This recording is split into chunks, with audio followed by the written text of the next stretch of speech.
Trapped in a realm of dead gods, Krauna, Tycho, and Aceranon learn a terrible secret.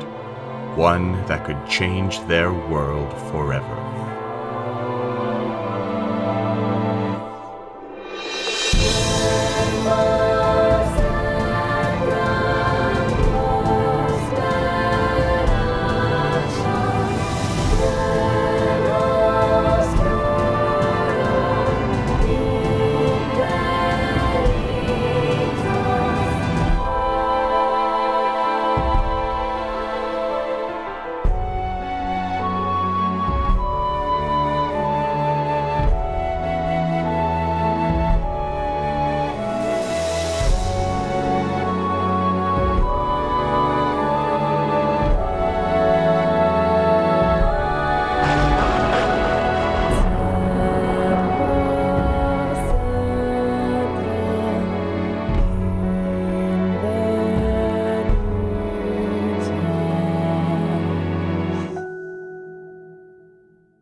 Hey, welcome to Worlds Apart. Let's get down with our bad selves. Fuck! That's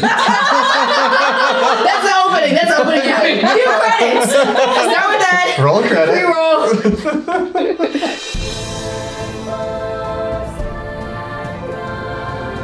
Hey, welcome to Worlds Apart. We are back with the Dark World Party with Kat as Krauna, Kiku as Tycho, and Jenna as Aceranon. Let's get right into it. Previously on Worlds Apart, Krauna, Tycho, and Aceranon returned to the village of Ash Hill and freed Valorith, their former jailer, from the village prison, and made her promise that she would help them defeat the Iron Shadow, a hobgoblin warlord who took Magpie prisoner and put her in Valorith's custody 10 years ago. They raided the Shadow's war camp together, defeated him, and freed Magpie's parents and a number of other prisoners from his camp, including Magpie's father, a man named Caio. After reuniting with his daughter, he revealed to her that her mother was still alive. She had escaped to parts unknown years ago. Now, the three of you are faced with a choice. Pursue the lead you have with Sedge into Kylumbra, the land just north of you, or you can try and return west and reunite possibly with your friends in the Ruby Eyrie. Okay, so it's been a while. Is there anything else that we want to catch back up on? Yeah. I want to just go over, I have written here, we were black glass statues like 30 years ago on the mountain. Mm-hmm. Who told us that? So when you were in the dream with the other party, you learned, or they told you that you were these black glass statues. But there was someone else. Val told us. Yeah, Valorith told you that, like, people had seen these statues on top of the mountain for years and years. And I think 30 years ago is just like her perspective. She's like, as far as I know, they've always been there. Yeah, I've written like 30 years. Yeah. So I assume that's not precise.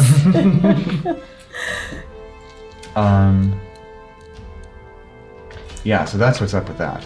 And for some reason, Lady Carnelian changed her mind about selling us to Renault, because Renault wanted the statue versions of us, but then she sold us to Sedge. Yes. Said, okay, cool. Mm-hmm. Yes. I think she said something about her associate Rylock in regards to all of that. He was the one who tracked down the hobgoblins who were like carting you off the mountain.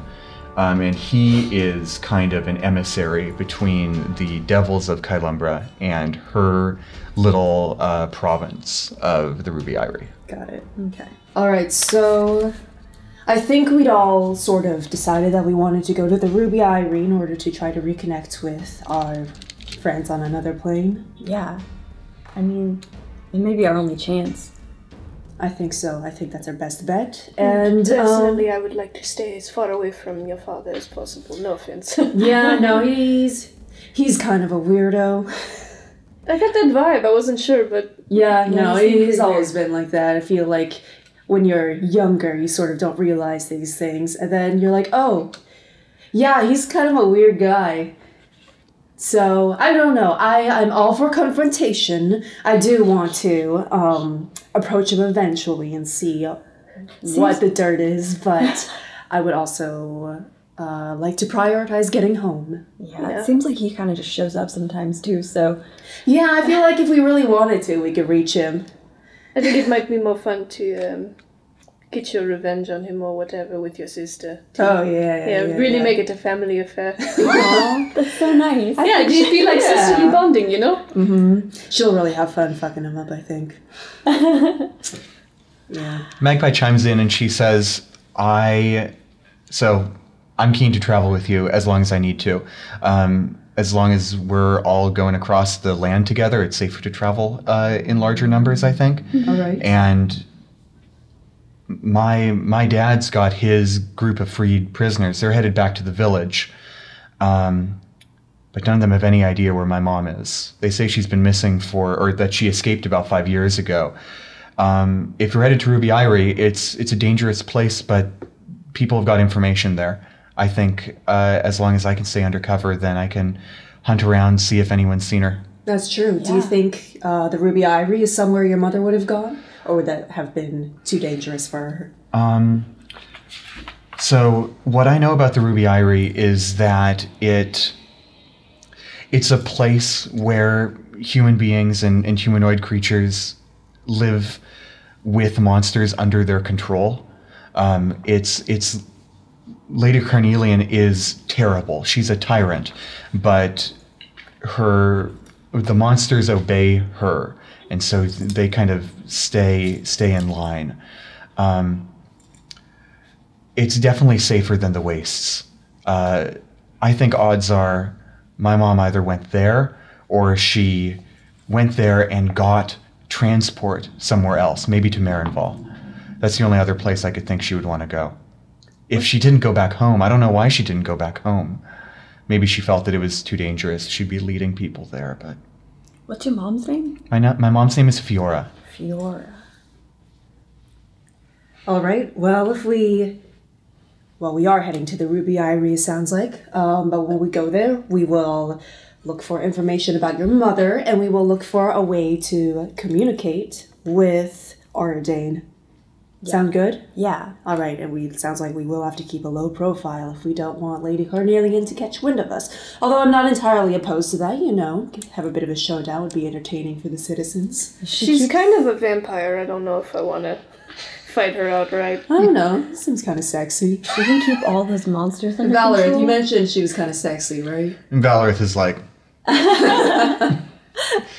Wait, sorry. One sec. Where is the place that has all the souls of the elves?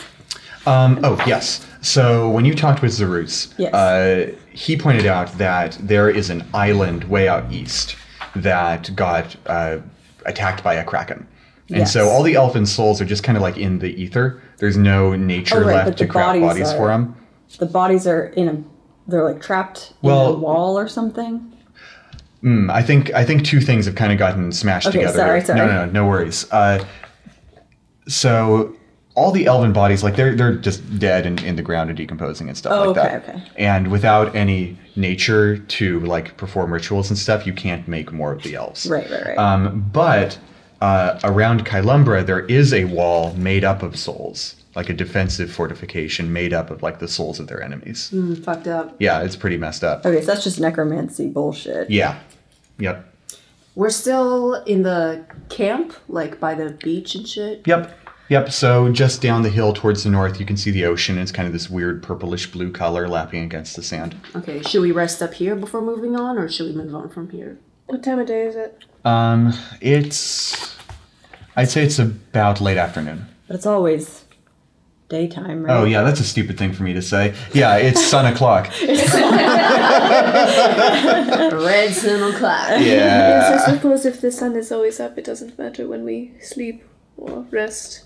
Yeah, I have 26 hit points out of 31. What does that mean? On a scale of 0 to 31, I'm about a 26 right now. I feel like I've got about 5 hit points down. What's a hit point?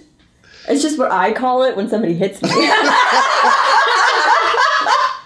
You got punched 5 times in this whole fight? Yeah. Damn, you really got away unscathed. I mean, He's very fast. yeah. It's kind of a road thing.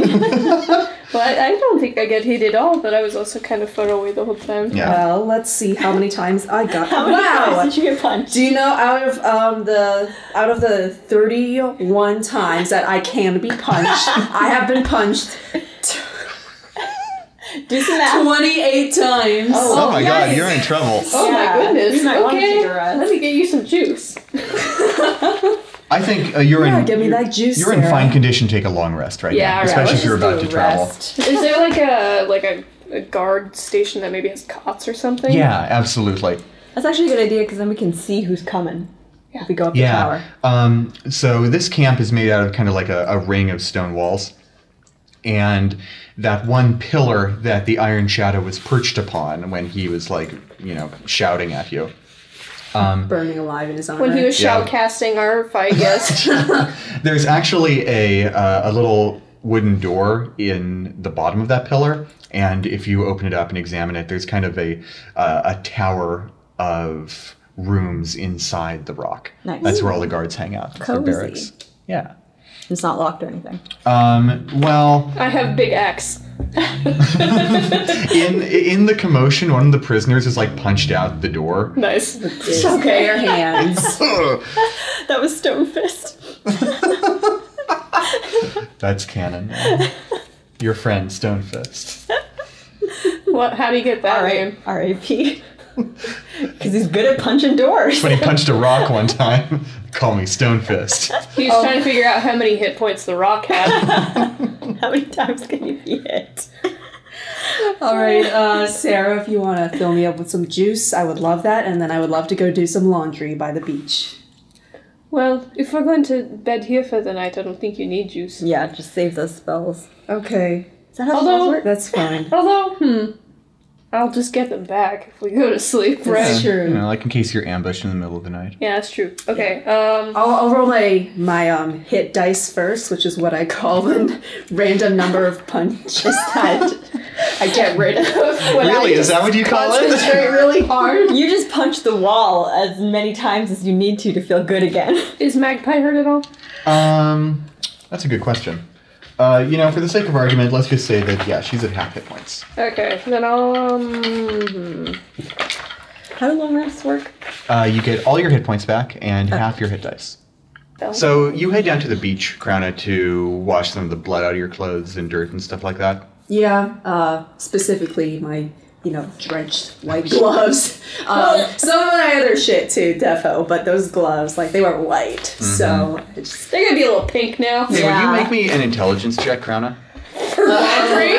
have I ever done Freshman my year of own college. laundry? Actually, add your proficiency bonus to this because you may very well have learned this as a gladiator. Okay. To do laundry? My Oh, proficiency getting blood out of shit. Oh, okay. bonus is It's a saliva, plus that's the secret. That's true, by the way. 8. Is Costume it or really? tips. Yeah, if you Is get that blood on 8? your clothes, take your own saliva. Oh, sorry, It has 10, to be, I guess, fresh, with though. the plus 2. Okay. So you have learned that washing with a little bit of red wine will help get blood stains out of white cloth. And there is there are 4 casks of low grade but still laundry grade wine. Laundry grade wine! I have a question about that. Yes. Would it not disappear an hour after? That's a good question.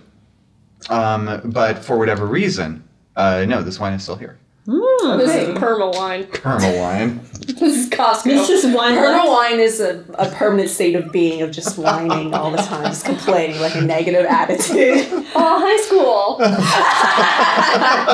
The good old days. How does it? Do you taste the wine? Do I drink the wine before I use Just it have a to little wash my taste. clothes? Just a taste. Do you? Some for you, Yeah, some for I- me.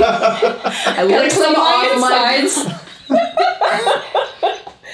Yeah, I just sort of off my paws Just have a before question. Does it taste aged to perfection? I know, it's pretty cheap wine. Okay, I take these cassie Well, wine. that's fascinating to me. Okay, interesting. I'm gonna have you come along with me on my That's what I'm laundry gonna trip? roll a perception check to see if Tico notices that this is wine. That this wine is happening. Nope. That's really unfortunate. I know. Tico has no question. Maybe when Everything's Crowder gets fine. back, she'll be like, that wine was really shitty. I think that if Kiku notices this, I think it's unfair to say that Tico's just totally in the dark. I don't know. Tico didn't go to high school. But like he knows at least that wine is made. School. That like wine's made from fruit, right? I think Tico's probably This wine is made experienced from rocks. some moonshine It's rock in wine. his day. Some, Made by Dwayne. No, Okay, I think it's totally legit for Tico to realize that something's a little bit screwy with this. Okay. Yeah. Okay, so hey, where'd you get that wine? I found it in these caskets. Isn't You want some? It's not very good. because we've been like here for over an hour, and like the spell thing that you do. It doesn't last an hour. Oh. It's 24 hours, but still. Oh, is it really? Yeah. It But doesn't last a day. Oh, but we had a long rest. So Well, we haven't- We're having a long rest. yeah. We're having our beach episode right now. But it's clear, like this is stored wine. This Yeah. isn't just like something they filled up a barrel with. Like this is a legit wine barrel. Yeah. You recognize this. Yeah. I'm just rolling these barrels down to the beach. I'm letting them loose down the hill. So how did the wine stay? I don't know. I wasn't really thinking about that. Well, maybe some water stays. Like, you have all this ocean here. That's not That's food. not water. Wine isn't water. Crown up. This is during Jesus is a wrestler. It's true, that's canon. But wine is liquid. And the ocean is liquid. But steel is heavier than feathers. No, wait, you're not drinking the ocean, are you? I'm not going to drink the ocean. I was Okay, going to good. wash my shit down there. If you drink the ocean, you might have a fun time. I'm not going to do Not that. good for you. Not good for you. Don't tell him that either. I'm just saying, you might have a good time before it goes bad. I'm going to go do my laundry. Okay, that's weird, right? Okay. Isn't that weird? Go grab is that very wine, strange. go I'm down to the going to- beach, strip off some of my outer layers, and start scrubbing. Cool. Is there more than one barrel? Yeah, there's like 4. I want to do a detect magic on it, Oh, okay. just to Ooh. have fun. Tico's just watching. And I'm like, we're just both sitting in front of this barrel, and I'm like meditating, like, A bit from Spider-Man. I'm just like, I braid my hair a little bit, so I can like. So you've got this wine here, and you've got a little package of the priest crackers that you got from town. my Jesus bread. Yeah, your Jesus bread, your Nerugal bread. And you cast Detect Magic, and you sense that no magic surrounds this barrel. And Do my crackers light up? so the food is not inherently magical, but there are like little wisps of magic that cling on to them because they were magically created. Yeah. But the same cannot be said for the wine. Interesting. Do I have a how to date wine spell? How to date and wine. Wine and date. Sommelier spell. This is a nice 1350. Do I have cast- proficiency in small I cast Frasier. Jesus. He knows I'm all about detecting wine. some undernotes of transmutation magic. Make me a wisdom check. Like you dip a little petrified wood cup into the barrel. 16. You sip it, and it is recent wine. Jenna might taste this wine as being like $2 Chuck Trader Joe's wine. Is there Trader Joe's in Tenebrae? Shit, I want the chicken pot pie so bad. He's the traitor, Joe. Yes. Trader's Joseph. Tenebrator's Joe. I like Trader's Joe. Tenebrous Joe. Tenebrator's Joe. Tico, as this is happening, there's something that's like, something still seems a little wrong here. And you're just sort of watching Saranon as she sips the wine, like that painting of the guy with old priest sipping wine. And casting magic over, and you're like, there's some non-magical thing that's still weird about this. Yeah. And go ahead and make me a wisdom check real quick. Uh-oh. That is a... Thank you. Wow. 8? Okay. And y'all have been talking about this for the last, 5 games, so I'm going to give this to you on an 8. And we're all just dumbasses. this barrel's made of wood. Tico just suddenly says, this barrel's made of wood! Stupid. Wait a minute. I mean, it wouldn't strike us as weird, right? Because we're from a place where there's Right. wooden barrels. Yeah. Can I just... So while Krauna's, washing her gloves, her gloves are off. She's never had her gloves off the whole time, but her knuckles are just, fucked up. They are scarred to shit. She's scrubbing her gloves, remembering the last time her gloves got this, bloody. She's like, not great memories. Ooh, there's a story there. Too bad we're over here. He's just looking at wood. We don't care about your backstory. We don't care about wood. Have your emotional moments somewhere else. Yeah, that's why she hasn't noticed any of this weird red wine or wood stuff. You're also down on the hands are beach. yeah, she's using this wine and she's not thinking about it at all. She's backstory. And y'all are like, this is made of wood! This wine is grapes, bitch. This wine is grapes! And this barrel is wood. Damn. We're learning things today. I know. I feel like a real kindred. Yeah. Really bonding. You do. I'm just half naked down by the tide, scrounging over like this. That's just how you are in general. Krana, would you make me a perception check real quick? Oh, now I get to make my wisdom checks. You hear us yelling about wood in the distance. Perception. What's my perception? It's not good. 15. Pretty good roll, though. So you are looking out, you're scrub, and every now and then you'll look out across the water, and there is land on the other side. This big rocky landmass is what you have come to know as Kailumbra. And the thing you notice is that somewhere over this big rocky landmass is a light, like a lighthouse. But it is the same crimson color as the sun that is hanging in the sky.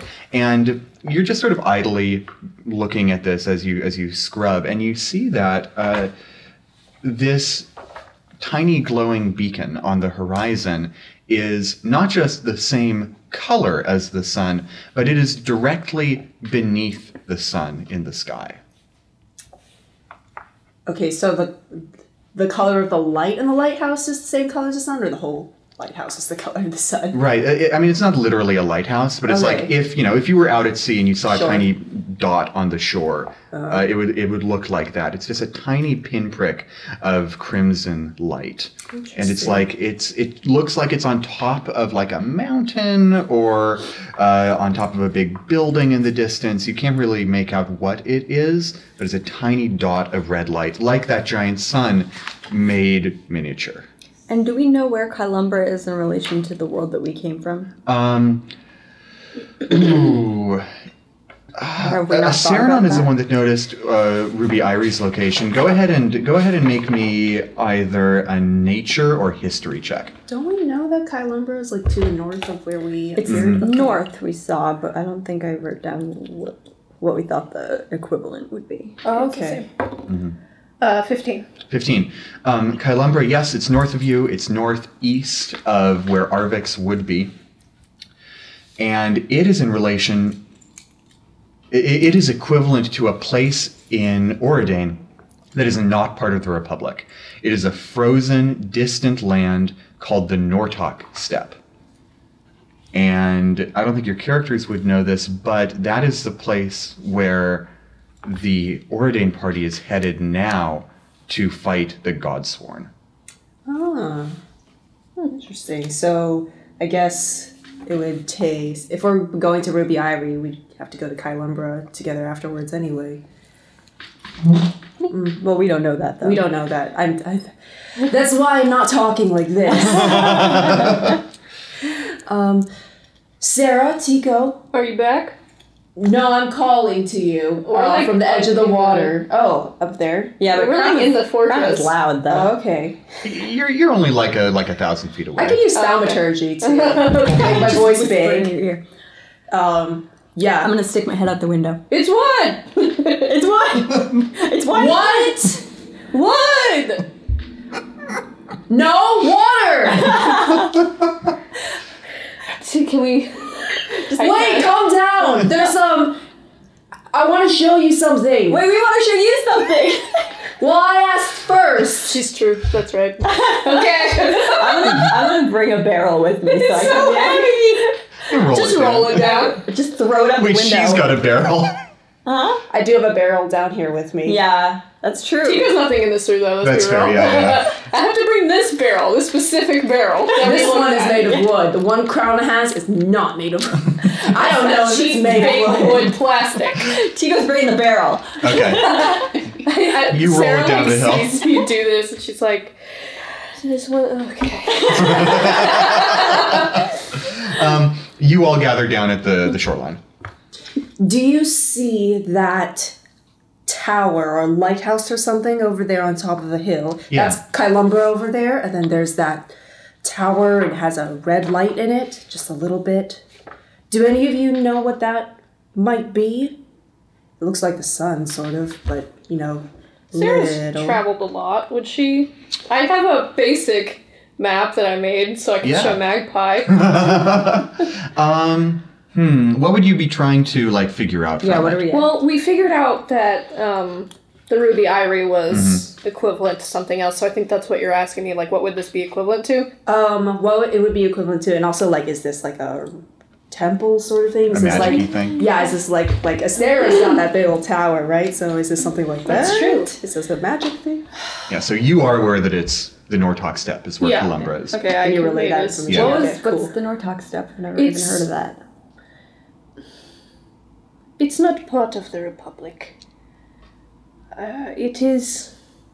You said it was a wasteland? Yep, it's all ice. Wasteland, baby! Oh, sure. Please sponsor us. Please, Dad. Sure, if you want to be a guest on this show, I'm happy to have you. We will come to your bog. Play TNT there. Yeah, it is a wasteland. There's nothing there, but clearly there's something there. Is it a mirror?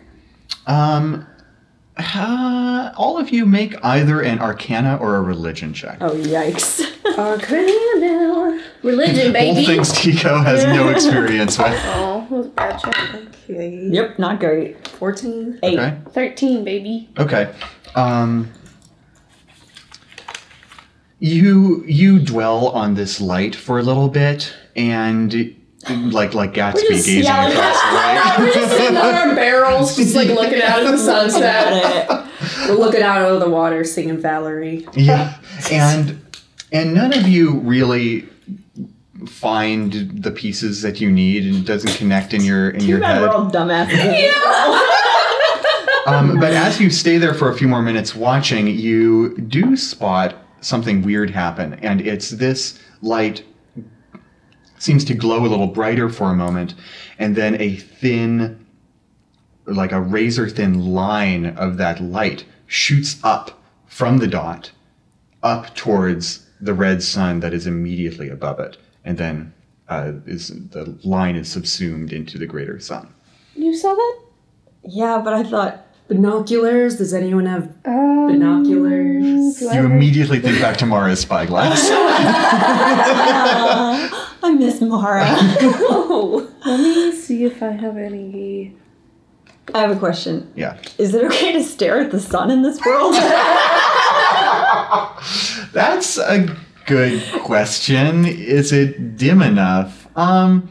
You can definitely stare at this weird feel like- dark red sun a little longer than you I could. feel like Tico would stare at it regardless of whether or not Tico had stared at the sun and it did not end well, and so he knows now not to stare at the sun. I think you can look at it for like 15 good seconds before you're like blinking. Okay. Can I use guidance on myself? Yeah. Okay, cool. I think so. I'm gonna do that, and I'm gonna do a perception check to see if I can Cool. see the tower any better. Oh, nice. Okay, it's 21. Ooh. Okay. So you do not have telescopic vision, and this is many miles away. But you do get a good look out there, and it seems what you see differently is as this beam of light shoots upwards, you can see that it's not just a speck of light on top of a tower or a mountain. There is an entire mountain-like structure that seems to be glowing with light. And we didn't see that? It's sort of light encompassed the entire dot and then shot upwards, and then it dimmed. I convey this information. And that information conveyed. that doesn't happen at Nortok. No. I've never been to Nortok, but I think I would have heard of something. Aurora Borealis. Is that what Aurora Borealis is? What's that? Fair. It just came to me, I don't know. Is that someone you know? Is that a girl you knew? No, She sounds beautiful. It's a wrestling move. Can you show it to me? Tico, come here. I won't hurt you, I promise. Crowda just grabs Tico around the waist, suplexes. That's not even what it was. She just did it. it's an honor. It's an honor. It's an honor to see place like Crowda. Thank you. Where's Magpie during all this bullshit? Drinking wine. She hasn't had real wine in a while. No, she's having a nice dinner with her dad. Okay. No, Can we I take went a- back to the village. He hasn't left yet. Okay. The prisoners are all staying for the night. Are there any boats nearby? Ooh, good question. You scan the shore for a little bit, and there is a rickety little, 5-person boat. What's it made out of? Ah, We ask questions here now. wouldn't you believe it? Would I believe Wood! it? Tico just points at the boat too and goes, wood! Wood? Are you pointing at me? No, the barrel. The barrel you're sitting on. Indeed. Where's all the wood from? Well, we ran into sort of plants not that long ago, so... But I think they were secret. Underground? Is there an Illuminati. All right, well, I would like to take that long rest now, and I see that very nice boat She there. doesn't care about the wood. And I feel like... I usually don't.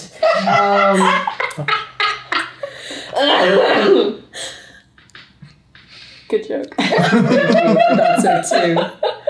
Let's take our long rest, and if we want to explore this boat in the morning, we can think about that then. I usually just call it sleeping. Do you call it the long rest? The long The long rest is what happens when Nerugal takes you.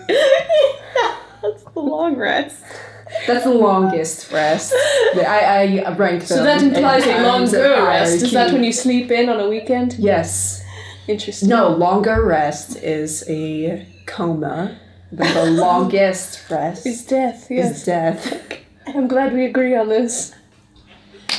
Just that stock image. Handshaking. What is happening? Can we take a nap now? Yeah, you take your long Good rest. improv. I thought we were just implying that we had already rested. I thought we stared at that light for No, us looking at that one was definitely us being like sleep deprived as fuck. What? All right, we wake See, up. this is the character game that we were needing before the episode Exactly. began. No, exactly. Spot that wood. Tio's Okay. very into the wood. Is he?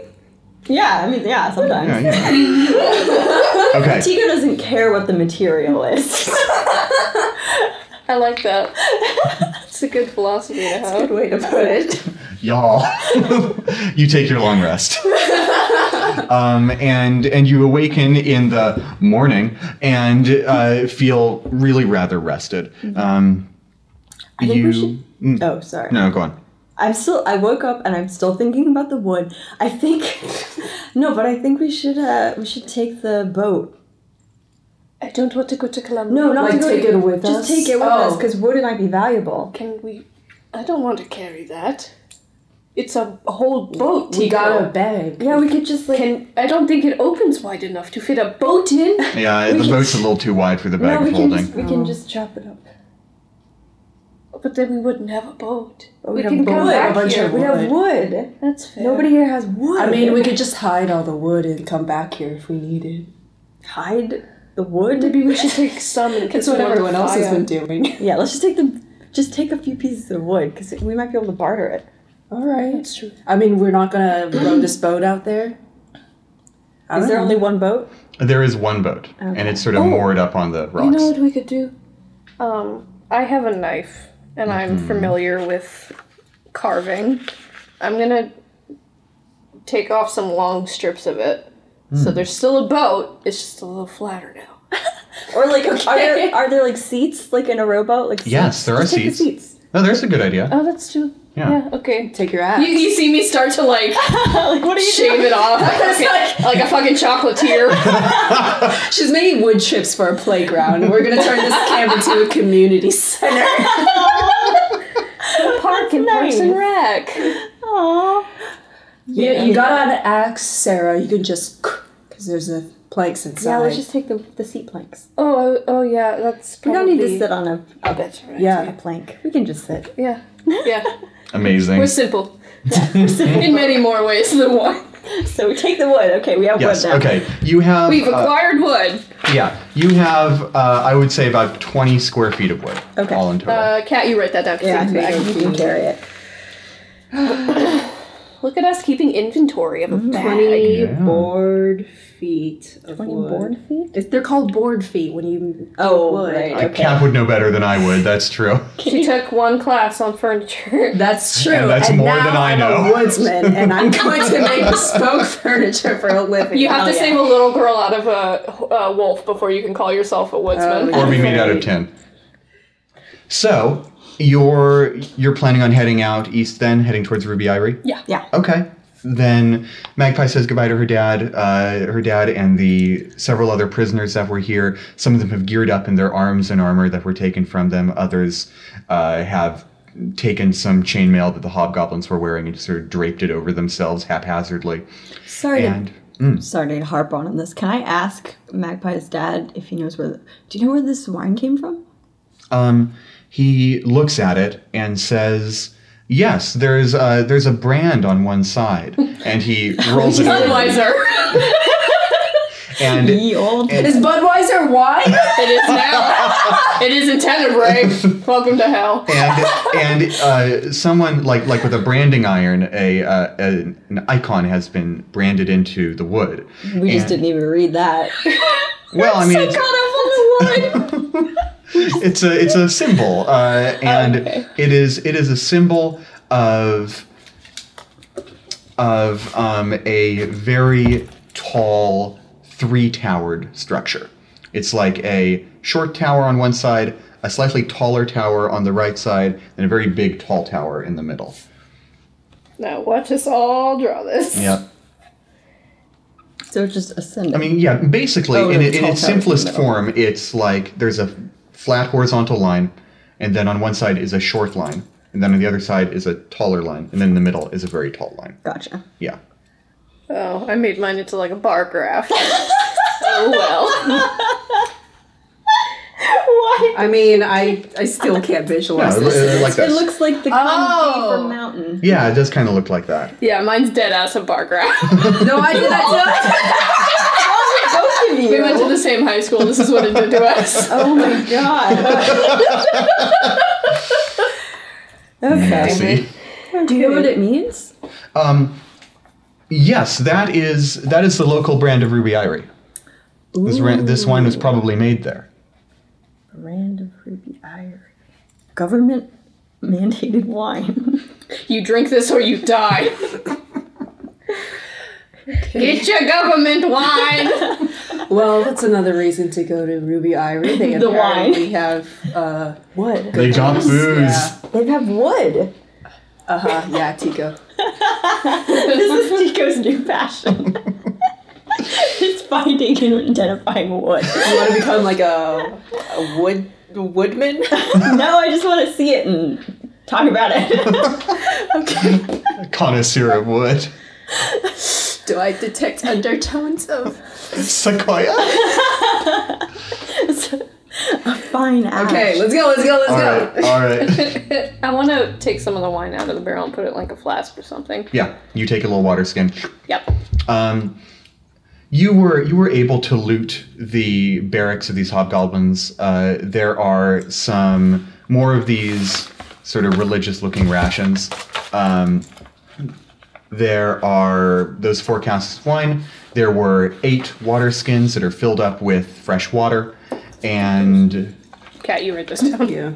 and let's see, anything else? There were various like hobgoblin weapons and armor, but you're pretty well kitted out. Money. Yes, there is money. There is a chest, a lockbox that the Iron Shadow kept in his quarters that was filled with 200 gold pieces, all marked with that same Ruby Eyrie crest on one side and Renault's face on the other. Okay, we each take 50, and then we put the other 50 in the bag.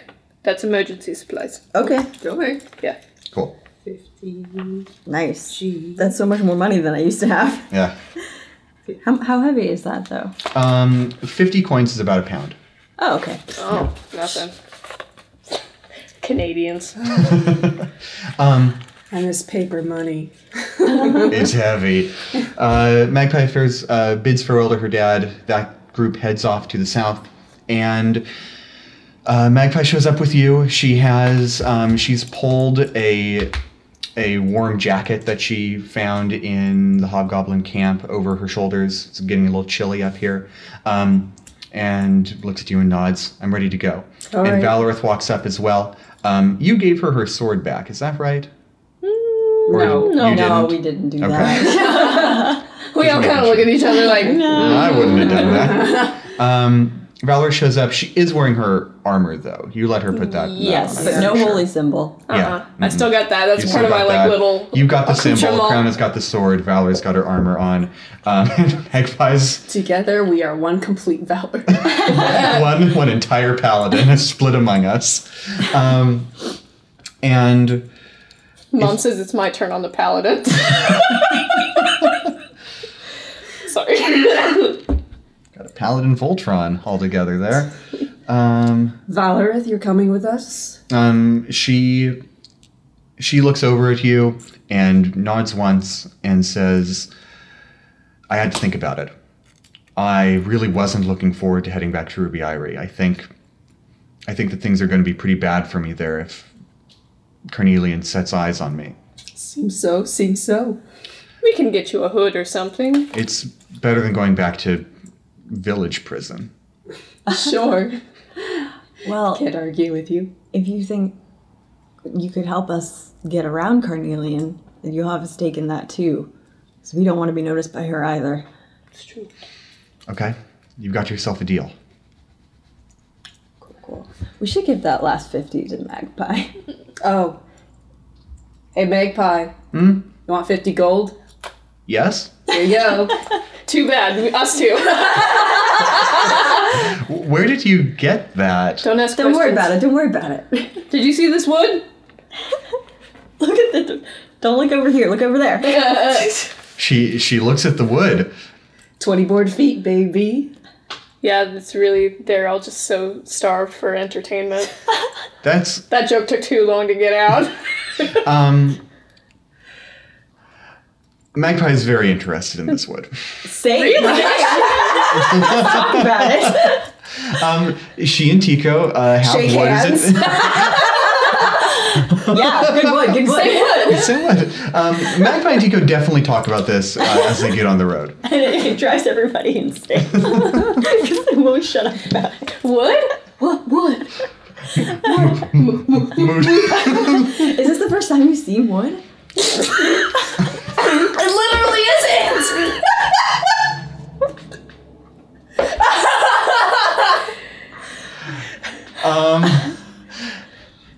game is gonna take us 10 years. No, it's not the first time I've ever seen wood before, but it's weird. Yeah, right? Like, for hobgoblins to have, like, good wood. And they're just using it for wine. We are traveling at this point, right? Yeah, you are on the road. Me and Crown are sitting up front like, God. And you've got your cart, right? Yeah. Yes. You know the cart is made of wood. Oh shit! Everything. Oh shit! Wait, this is the cart that the hobgoblins were taking us in originally? No, this is the cart that you stole from the prison. Wait, the prison had wood? I guess. Valorant! What? Have you had wood this whole time? Jesus, why are you talking about the wood? This is a point of interest. You have no trees. Trees. When are you getting your wood? Who's your supplier? We're gonna put a wire on you. Breaking birch. I'm turning off the cameras. That is a valid question, though, Val. No, that's a good question. Thank Where you. are the trees? She looks at you over her shoulder, that sort of look that a cat gives you when you disturb it, like.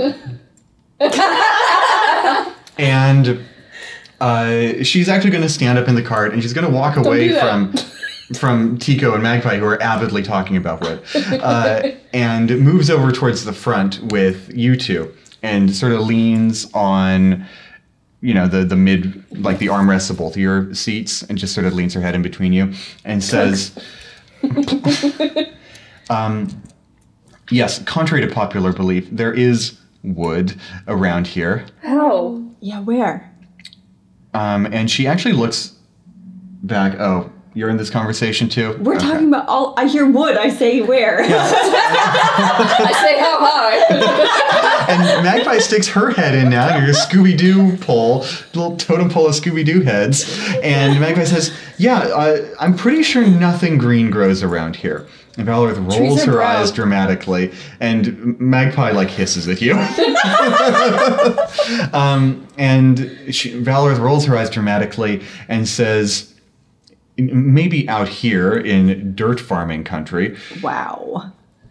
They do farm dirt. They farm rocks. They farm rocks. Go on, Valorith. But if you're out in Ruby Eyrie or Marinval or a city where people of some importance hang out, then yes, they cultivate their own wood and plants. How?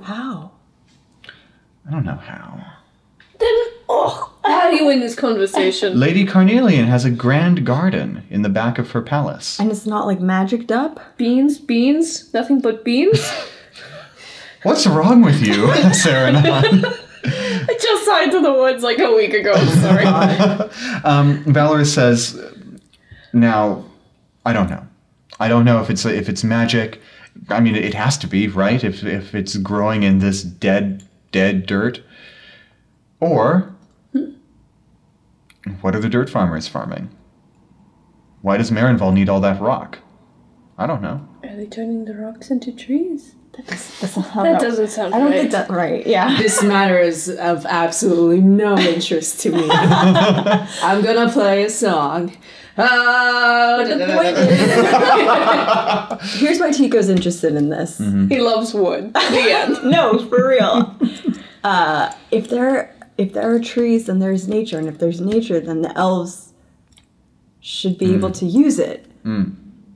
Why aren't they using it? Well, there's no elves. There's elf souls floating around. We met an elf yesterday. Oh shit, we did. Sorry, I forgot about that. I deadass forgot that. Sorry, Zarus. My boy. Magpie pipes up and says, I've talked to Zarus about this before. I mean, nature can exist, but if there aren't any elves around to use it, then, well, they can't use it. Well, then why isn't Zarus using it? I don't... Ooh, maybe I should tell Zarus about the grotto. Yeah, maybe. Wow, Magpie. Hey, she just wants I've had a long 10 years. Give me a break. But Zarus can't be the only elf here. And yeah, Valorith looks up and says, well, obviously Lady Carnelian isn't just letting any old elf off the street into her garden so they can perform a ritual and multiply. Why not? If you control the population, you control the means. Valorith actually looks out into the distance for a long while and says with a deep note of horror in her voice, "Oh, maybe she is." Sarah is like a Marxist now, huh? Yeah, that was a little bit. The people control. Well, Lady Carnelian's a vampire, isn't she? Oh my god. Shit! Oh, no! Are you saying Does Sarah say that? No. I had never thought about it before. That's so nasty. Oh my god. But That seems less sexy to me now. ooh, I don't like that. It's almost like vampires eat people. Yeah. Yeah. Oh, I don't like that at all. We gotta can't stop. let that go. Yeah. Gross. Kind of wish we'd talked to Zarus more. Instead of making fun of him. Are you sure? No, put him away with us. He pops us out of the bag. What if all elves? Hello, I'm here to talk to What if you all again. elves talk like that and we show up trying to save them and then we're like, Zephyr Oh, no. This Genocider's a fly. Yikes. Oh my god. Erase that footage. That's gone? Yeah, no. That's bad. No. Okay. Elves well, should be free. Elves should have bodies. Elves I'm have a elf rights. body advocate. this is getting very Dragon Age. Do elves in Dragon Age not have bodies? They don't have rights. Okay. Good. Well, let's put a pin in that one. Yeah. I've seen what they look like in Dragon Age. You've only seen that one egg. You've seen the Eggman. He is not representative. Okay, of we're putting a pin in this one. Okay. The cart right now is traveling over a rocky passage. Instead of going back through the petrified forest, you're going over a small, it's not a mountain range per se, but it's a long row of craggy hills, and you're heading through a little passage in the midst of them. Serenon and Crowna, you're at the front. Despite this madcap conversation going on amongst you, you still have a pretty good view of the road, and your horse is trundling along. And I'd like both of you to make perception checks, please. Okay. 22. Ooh. 4. Oh.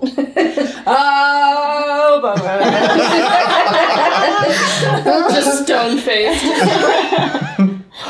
I hate this fucking family. I love this song, but I hate this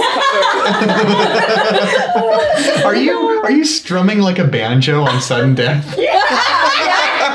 Have you never done that during orchestra? Just swing your cello up and... Strumming on a trombone just doesn't have the same ring to it. That's true. So Serenon, as this chaos is going on around you, you look out into the path in front of you, and you see a not-so-nice sight. You see another cart, similar to yours, also made of wood, that has been crashed into the cliff face. And you can see the bones of people hanging out the back. These are... That's not too bad. They're bones. It's been there for a while. Yeah. They're more than bones. It's definitely like a corpse, but the skin is all stretched taut over the skeleton. Hey, I know, like, time of death. How long have these bodies been dead? Are you gonna stop your cart and take a look? Yeah, obviously. I kind of, like, slap my hand on sudden death strings, like, Crowna. I was gonna play Nottingham next. Oh. And everyone looks over. And the cart comes to a stop. Serenon heads out. Is anyone else gonna go? Yeah, I'll go. I'm staying in the cart, Okay. but I'm gonna keep my eyes peeled. Yeah, come sit up here. Take the reins. Okay. Cool. They're just horses. They're cool. Serenon, I'd like you to make a nature check. Okay. 19. Ooh. Okay. I'm good with bodies. So the situation is Crowna and Serenon are both standing by this wrecked cart. Tico's in the front of your own cart. Magpie is there. And Valorith has got her hand on like a mace that she took from one of the hobgoblins and is sort of leaning... I gave her the mace. Oh, right. the mace that you gave her, and is sort of leaning out, looking at you with a suspicion and worry across her face. And you look these corpses over, and they seem to be dead about a week or two ago. Okay. The cart seems like it's been picked clean, but these bodies have been left here. They're not wearing any clothes, which is a little odd. Yeah, Clothes were don't they naked when they died? Well, clothes don't really decompose that fast. Yeah, no. Like And animals don't want them. Yeah. You don't know that. That's true. Bird with pants. Oh, that's so cute. Oh, that is kind of cute. Bird with a dead person's pants. That's a Cards Against Humanity card. Sounds like What it. are people's clothes made up in the dark world? Wool, mostly. Oh, okay. That definitely doesn't So not like decompose that plant quickly, fibers no. and shit. Okay. Yeah. Can't eat them, no. Krowna, what is your passive perception score? It's a 10. How about Tico? 14. 14. Okay. Tico, so Serenon's busying herself. Krowna is kind of looking around. Tico, as you glance around, you see on your left, atop one of these rocky hills, you see a silhouette, a humanoid figure who seems to be wearing a cloak silhouetted against the sun. And you see this figure raise their right arm like this. And then a flick of the wrist. Crane style. Yeah. And Serenon, you and Krowna see a purple flame flare to life in the chest of these skeletons. God damn it. Oh, Your favorite magic. And this flame sort of spreads up their skinless trachea and then flares in their eyes, and they begin clambering upwards. Roll initiative. Oh no. it's okay, I have a spell for this. Well, regardless, Tico, I believe you have one initiative. You're in the front of the cart. What's going on? If only I had arranged anything. Do we have those initiative cards? Oh, yes. Yeah. Oh, yeah, good call. Yeah, Jenna, would you mind slipping out? Ooh. Where are they? Quick. They should be on the top shelf by all the figures. Because I'm definitely tall enough for that. Oh, they're there. Yeah, they're right there. I am tall enough for that. Yeah. Okay, we Yay, got these are Krowna, so cute. me, Tico. Oh, and they're color coded. Actually, if you wouldn't mind handing them to me, Oh, I'm going I to should put write them on my our- DM screen. Okay. Yes, Tico, you have initiative. Okay. How many skeletons are there? There's 2 of them that you can spot. Okay. I'm going to... Since I can't reach the guy behind them, I'm gonna get out of the cart and...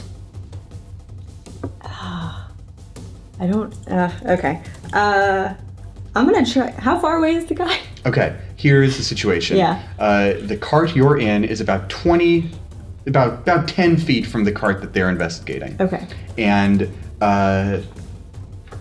the sides of the cliff are also about 10 feet away, and he's about 15 feet up On top of the cliff. on top of the cliff. Okay, so I mean, that's... you can use your movement to get to the skeletons. Do you know. have the thief skill that lets you climb normal speed? I believe so. Second story work, I think it's called. Yeah. Yeah, under my rogue features. Yeah. I have... Yes, I do have that. Yeah, Phew. you are especially equipped I to know. tackling this guy. I'm gonna if get you that want. guy because nobody else sees him. Yeah, true. So I'm gonna. It's wood! It's not wood. It's evil, unlike wood, which is good. Wood I'm is gonna- the opposite of evil. Yeah, it's true. I'm coming to believe that. What is the opposite of weevil? Holy shit, you've cracked the code. FBI, stay right where you are.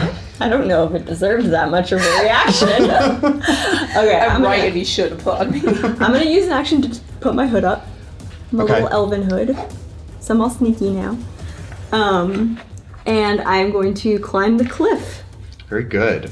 So I have 10 feet to get to the cart 10 feet to get to the cliff from the cart. So that's 20 feet. 20 feet. And then another 10 feet up. So I'm Yes. 5 feet away from the edge of the cliff. If you want to use your cunning action to get up on top, you can. Or you might want to or you could like just sort of hide on the cliff Yeah, I face. think I'm gonna hide because the next time I want to be sneaking so I can get a sneak attack on whoever Make this a person stealth is. check with advantage. Oh yeah.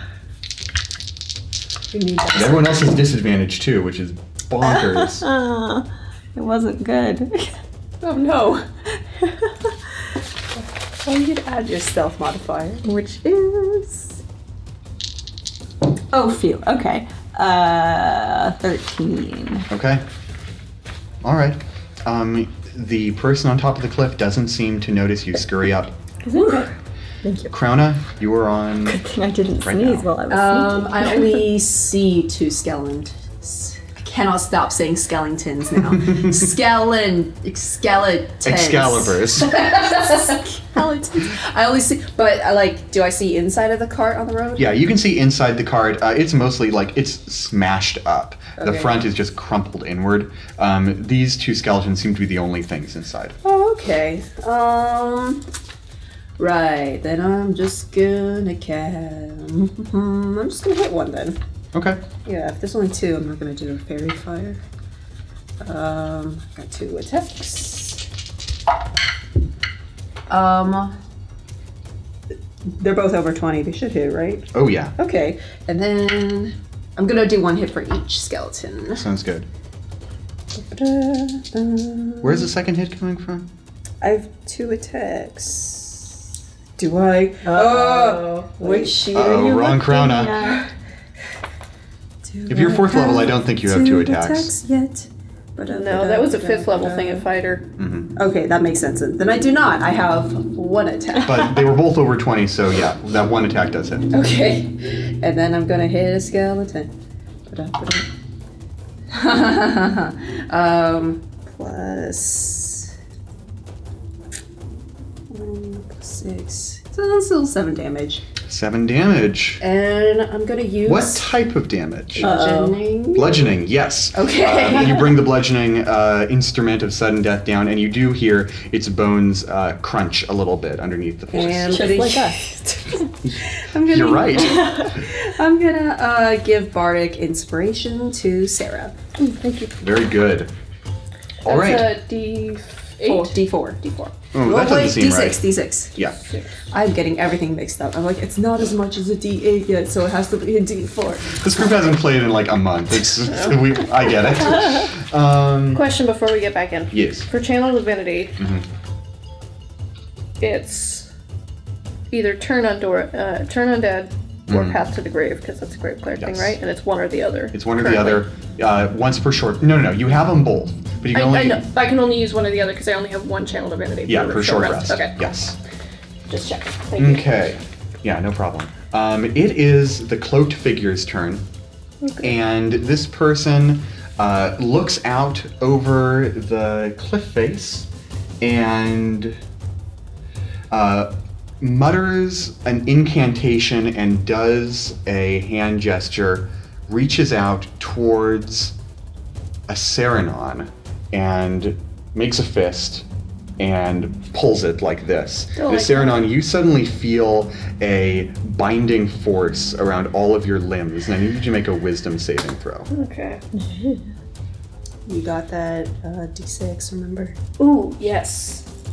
And You Do can I have to choose- decide if I... No, you okay, don't. Cool. Wisdom save. yes. You know what? No matter what I get, it's I not don't gonna... think it's worth it. Okay, I'm gonna Roll your- roll 7. Roll in your tray, you know. I know, but it's so far away. Saranon, you. So here's what happens. Krona, you look to your right, and you see a Saranon's whole body like spasm for a moment, and then lock up completely, and she tips onto your shoulder. Saranon, you are paralyzed as magical bonds wrap about you. Okay. That's fun. You're Neville. You've been total body bonded. Can I still talk? No. Aww. Do I catch her? Yeah, Okay. absolutely. Trust fall. Aww. Yeah. Do they? But you see the figure now, right? Because this happened, or no? No, I'm It's having not- an episode. Yeah, there's like Oh, no. there's no like beam of magical energy. These bonds are all invisible. Sarah, you're kind of heavy. Not that I don't appreciate the truth. I'm just going to gently lower you to the ground, okay? You can get up when you feel like it. You hear these I'm just like skeletons blinking slowly. rapidly. Oh my god, I think she's having a stroke. Is this what a stroke looks like? I don't have medical training. This is what we have her for. Oh my god. Sarah, please. I'm just imagining Tico like wanting to shout, "No, there's a wizard up there!" And he's like, But I'm too sneaky. The Celestial Seasonings Wizard is on that hill! it is a skeleton's turn, and these skeletons are hissing as they stand up. They are sort of roiling with purple flame. Both of them reach into the cart and grab scimitars out of a little compartment beneath the seat, and they step forward. One of them steps forward and swings its scimitar twice at Crouna. And that is going to be 116 to hit Yeah. and 118 to hit. Yeah. And so... Wait, no, that's not fair. I'm still carrying her. so you are going to take... Uh-oh. Oh, I don't like to hear that. You're going to take 12 slashing damage from Okay. these two blows. And one of them is going to stand up and keep its scimitar lowered, but it's going to raise a skeletal hand, and these shadows gather around it, and it, like flicking water from its fingertips, just shoo, and these darts of shadowy flame shoot at Sarah. Skeletons can do magic. Yeah, this is a little unusual. That is going to be it's a 23 to hit. Yeah. And you are going to take 2 plus 3. First 5 piercing and 3 necrotic, so 8 in total. Okay. And I would like you to make a Constitution saving throw. Okay. We roll it in my dice tray. Oh, that's much better. Constitution save? Yeah, Non-nat 20. excellent. So I like flex. Yeah. you're all locked up, but you feel magic trying to sort of graft its way onto your soul, but you manage to just resist. I'm too clenched. Can't get in here. Oh, no, cut that. That was gross. Okay, it is now Sarah's turn, and Tico's on deck. So, Saranon, you are paralyzed. Okay. That is your turn. At the end of your turn, you can make another wisdom save against the Yeah, I can't do anything spell else. holding. Yeah. Okay. Remember your bardic inspiration. Yeah, I know. I'm just gonna see if I roll high enough to even use it. Ooh, okay. A wisdom save? Yeah. 19. That'll do it. Yay. Yeah, Good. you. I don't need my bardic You inspiration yet. flex and you break out of it.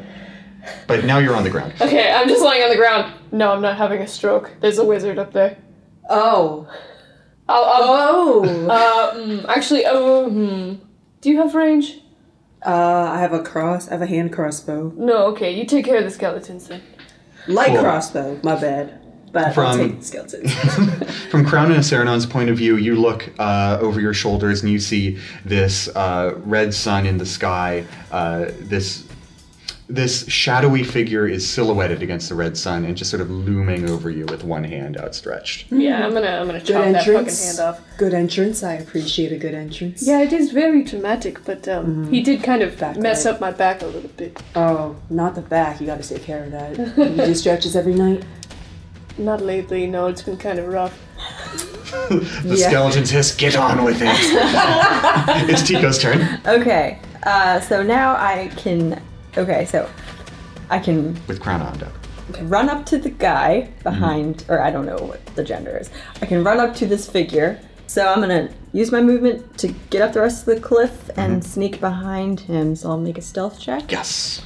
Do I have advantage? You have advantage because of your Cloak of Elvenkind. Right, yes. And he has disadvantage because of that cloak with a natural 1. Ha! Don't roll a nat 1. No. Could look like a 1, but it was a 7. So, cool. And then I'm gonna strike him Right with in the back. 2 daggers. Okay. So you make 2 attack rolls, both with advantage because he can't see you. Okay. So there's the magic dagger. That's a 9 plus 6, so 10? No. Sorry, the other one was 4 and I just got, okay. Yeah. So 15. Yes, that is a hit. Heck yeah. And go ahead and roll the other attack roll now, Yeah. too. Oh my god, I'm You not still doing use really different good. dice? Would you like some other dice? That one is a 12? Are you sure? Yeah? Can it be a 13 because I love Kiku? Wait, 7 plus 6. No, plus 5 is Oh, my other okay. dagger. Got it. Yeah, because the one's magic. Okay, cool. Yeah, the 12 misses by a hair. Okay, that's fine. 1 is enough. Yep. Cool. So that's going to deal a d4 of damage plus, it's on your sheet. Plus and 4. 2d6 of sneak attack. Okay. And does Tico still have a bonus action? That was the other dagger. Oh, okay. Yeah. The hand dagger. It's a 9. 9 damage. You plunge this dagger into the guy's back, and he shouts out. It is a masculine voice. You heard those deep tones when he chanted the incantation for the spell that paralyzes Saranon. And he spins around, and you see his hood come down, and you see a face that you don't really recognize. It is this Makes sense. old man with pale skin, very gaunt, and a little bit of white hair surrounding his temples. And he just snarls at you and says, what does he say? Make a voice, go through the Rolodex. Yeah. And he says, all right, if you want to die so soon, I will let you die. I don't want that. And then it's Crowna's He's turn. never gonna die.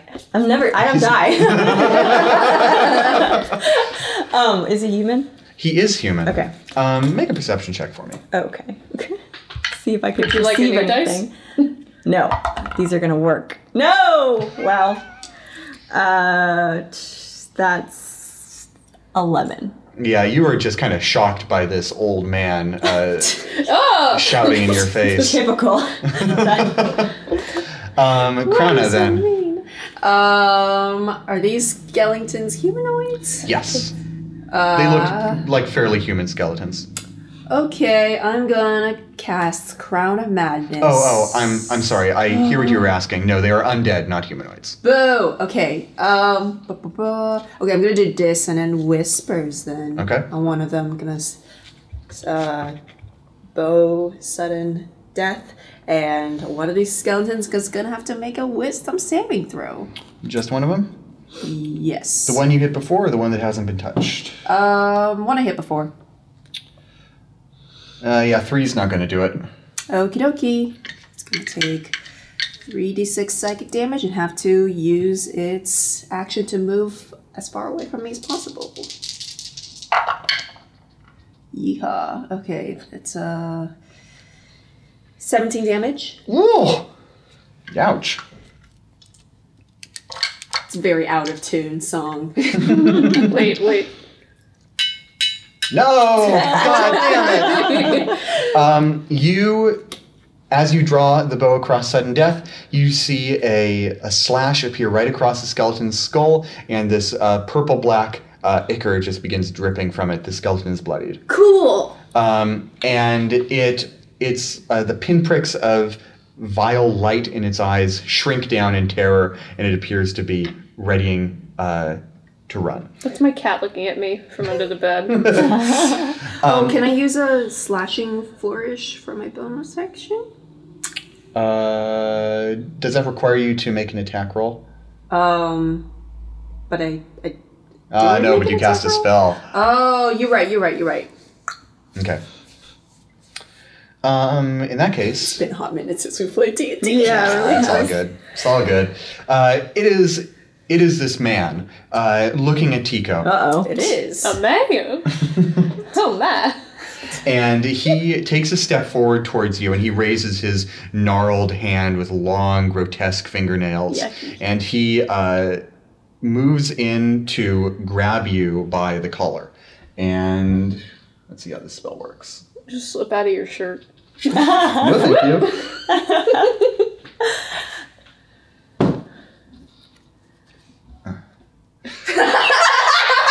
I don't even know what emotion that was. It's the disappointment of wasting a spell slot. That's what it is. That is a 6. And as he rushes to grab you, you manage to whoop, right out of the way. Heck yeah. That's on brand. It is the skeleton's turn. That was all he did? Yeah, that's all he's got. So he does this, and he looks at the air where you were, and then looks up, and begins to move forward again. But Ducking his turn magic. is over. Street smarts. Street smarts. I don't need magic. I got these sick flips. Also, for Dissonant Whispers, it's not using its action to move. It must use its reaction immediately to move as far away from as possible. So, Okay, that skeleton books it. He is going to run past both Crouna and Aceranon, provoking opportunity attacks Yeah, from the two of baby. you. Let me hit that bitch. And he is my running stuff. towards the cliff, towards the wizard. okay. Wait, I get an opportunity? Oh, cool. Yep. Because he willingly, per se, left your attacking I range. got a 7. I'm still on the ground. Oh, boo. Yeah, same. A 7?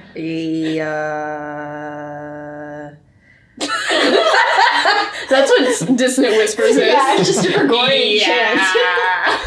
8. I got an 8. Oh, okay. She sees me whiff and she goes, "You good?" I just want, is the skeleton running smack into the cliff? Because that would be great. He runs into the cliff and immediately all Shatters. Yeah, it sounds like a xylophone. Why does a skeleton have a swimming speed? That's Pool interesting. times. day. Yeah, beach adventures. Okay. This is the beach episode. Okay. even though Not we're as no longer fun or Bitch relaxing. episode. Okay, the skeleton is over there. The skeleton looks back, and is the skeleton, like, frightened of you, or did it just, like, panic and run away? It is. No, it's not frightened of me. It just got freaked out by that. So, it ran away, stopped, lowered its arms, like, looked back at you, and then it's going to raise a hand and shoot magic darts at you. How long does it last? What? Dissonant Whispers. Oh, isn't just it one reaction it had to run. Oh, Yeah. boo. But with only an 11 to hit, I think those magic darts miss. Yes, they do. Okay. Aceranon, are you still on the ground? Yes, I'm gonna get up. Oh, but it's not your turn yet. Oh, okay. There's one more skeleton. I'm just chilling then. And it plods towards you on the ground. It's going to raise its sword up like shh. It's just going to try and Wow. stab downward Yeah, at you. make some charcuterie out of me. First is an 11. Nope. Second is going to be a 19. Yeah. So it is going to hit you. Have her AC. Oh, I guess so. What's the point of that? It's good audio. First is going to be 8 points of damage. Womp womp. Okay. Which brings us to Aceranon, Okay. with Tico on deck. So if I attack the skeleton, do I still get a bonus action cantrip? I don't remember how that works. Right. Do you have a cantrip you can cast as a bonus action? Never mind. Got it. Tico, you're dancing with the wizard. Yeah. Okay. Yeah, it's a good song. Oh, that's fun. Oh no, they're necrotic. They won't take necrotic damage. Blah. Okay, I'm gonna do some grave cleric shit and cast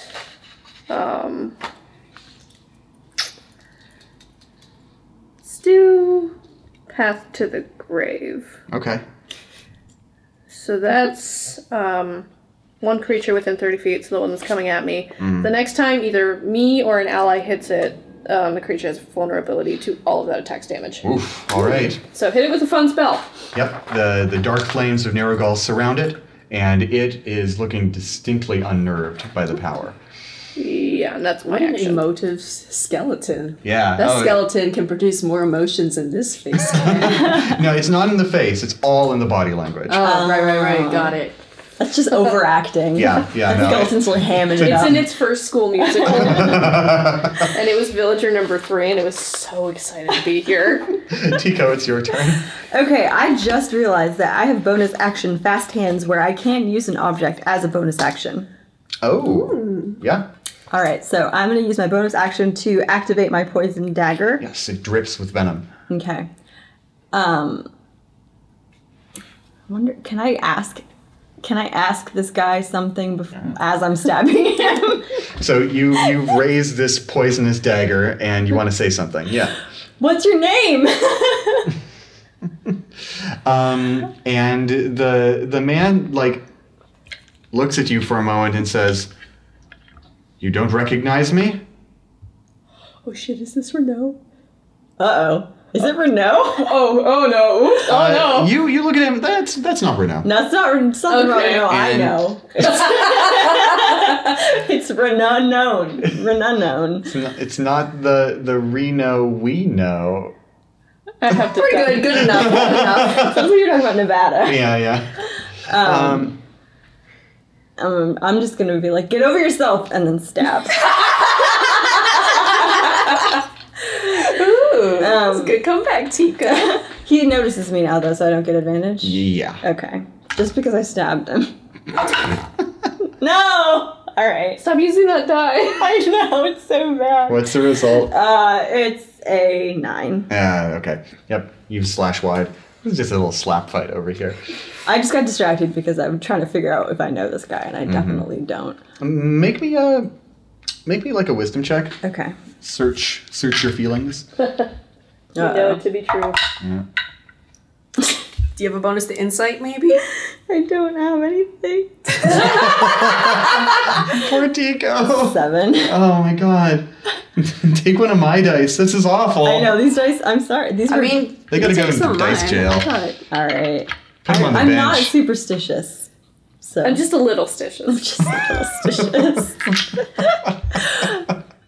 All right, very good. Crowna. Not very good. Well, very bad. Very bad. A lot of Crowna, bad your turn. stuff. Okay, I'm gonna do as so the one that has the black flames and Nerugal surrounding it. I'm gonna cast Dissonant Whispers at 2nd level on it. Ooh. Does Crown not know there's a wizard still? No, I pointed it out to her. Oh. Yeah, Okay. Crowna's aware. She just doesn't want to help. Fine. You got it. I have an opportunity here. I'm by the skeleton already. Yeah, it has to make a wisdom saving throw. Oh, yes. That is an 11. No. It's gonna take this full There we go. D3. Ooh, tasty. It's a 9, 14. Don't eat those. 14, then. Just 14 from the Yes. dice. And go ahead and 14 double that damage. because it's Ooh. vulnerable. Do I have to roll all of them again? Nope, that's just 28 damage right there. 28 damage, and then he has to move far away from me. Yes. Is he dead? No, but he is bloodied, just like the other one. That Okay. purple ooze is dripping out of him. Okie dokie. So you just attacked the one that's like hovering over me? Yeah. Yeah. Okay. And this one flees to the same place that the other one fled to, also provoking opportunity attacks from the two of you. Yeehaw! No! That's what you get for saying yeehaw too much. Tired of your cowboy antics. God struck me down for my hubris. The big man up in the sky screaming at me. McCree looked at you with disappointment and shot you None in of the that. face. We're not talking about. Plus I got a 16. 22. Both of those hit. Yeah. Finish him. I'm trying. Ooh. Sexy. 9. 10. Just using sudden death, so yeah, 10. Where's Valorith been? She's just been in the cart the whole time? Yeah, and Magpie. They're just chilling. Stop forgetting our NPCs, we love them! We can retcon and say that they're both napping. We didn't want to wake them up. It's rude. No, I should handle that. They're yelling about wood still. No, it's cedar. It tasted like birch. Birch is the only tree I know. I've said it like 4 times already. I want you to imagine a scene in your mind. Okay. A scene of Valorith and Magpie grabbing their arms and armor and leaving the cart. And as Valorith does so, she trips on one of the cart benches and just falls out the back. And Magpie shouts with disappointment and rushes over. And as she does so, her foot also catches on the upturned board in the back of the cart and tumbles back, falling on Valorith's back, and rolls over into the mud. And both of them scramble up, desperately trying to get to their feet, and eventually, covered in just like muck and like bruised from the fall, they stand up with their weapons and look at the fight. To be fair, it's only been like 18 seconds. Yeah. So all of that happened pretty quick. That was an AMV video. That's only 3 vines. That's only 3 vines for the stuff.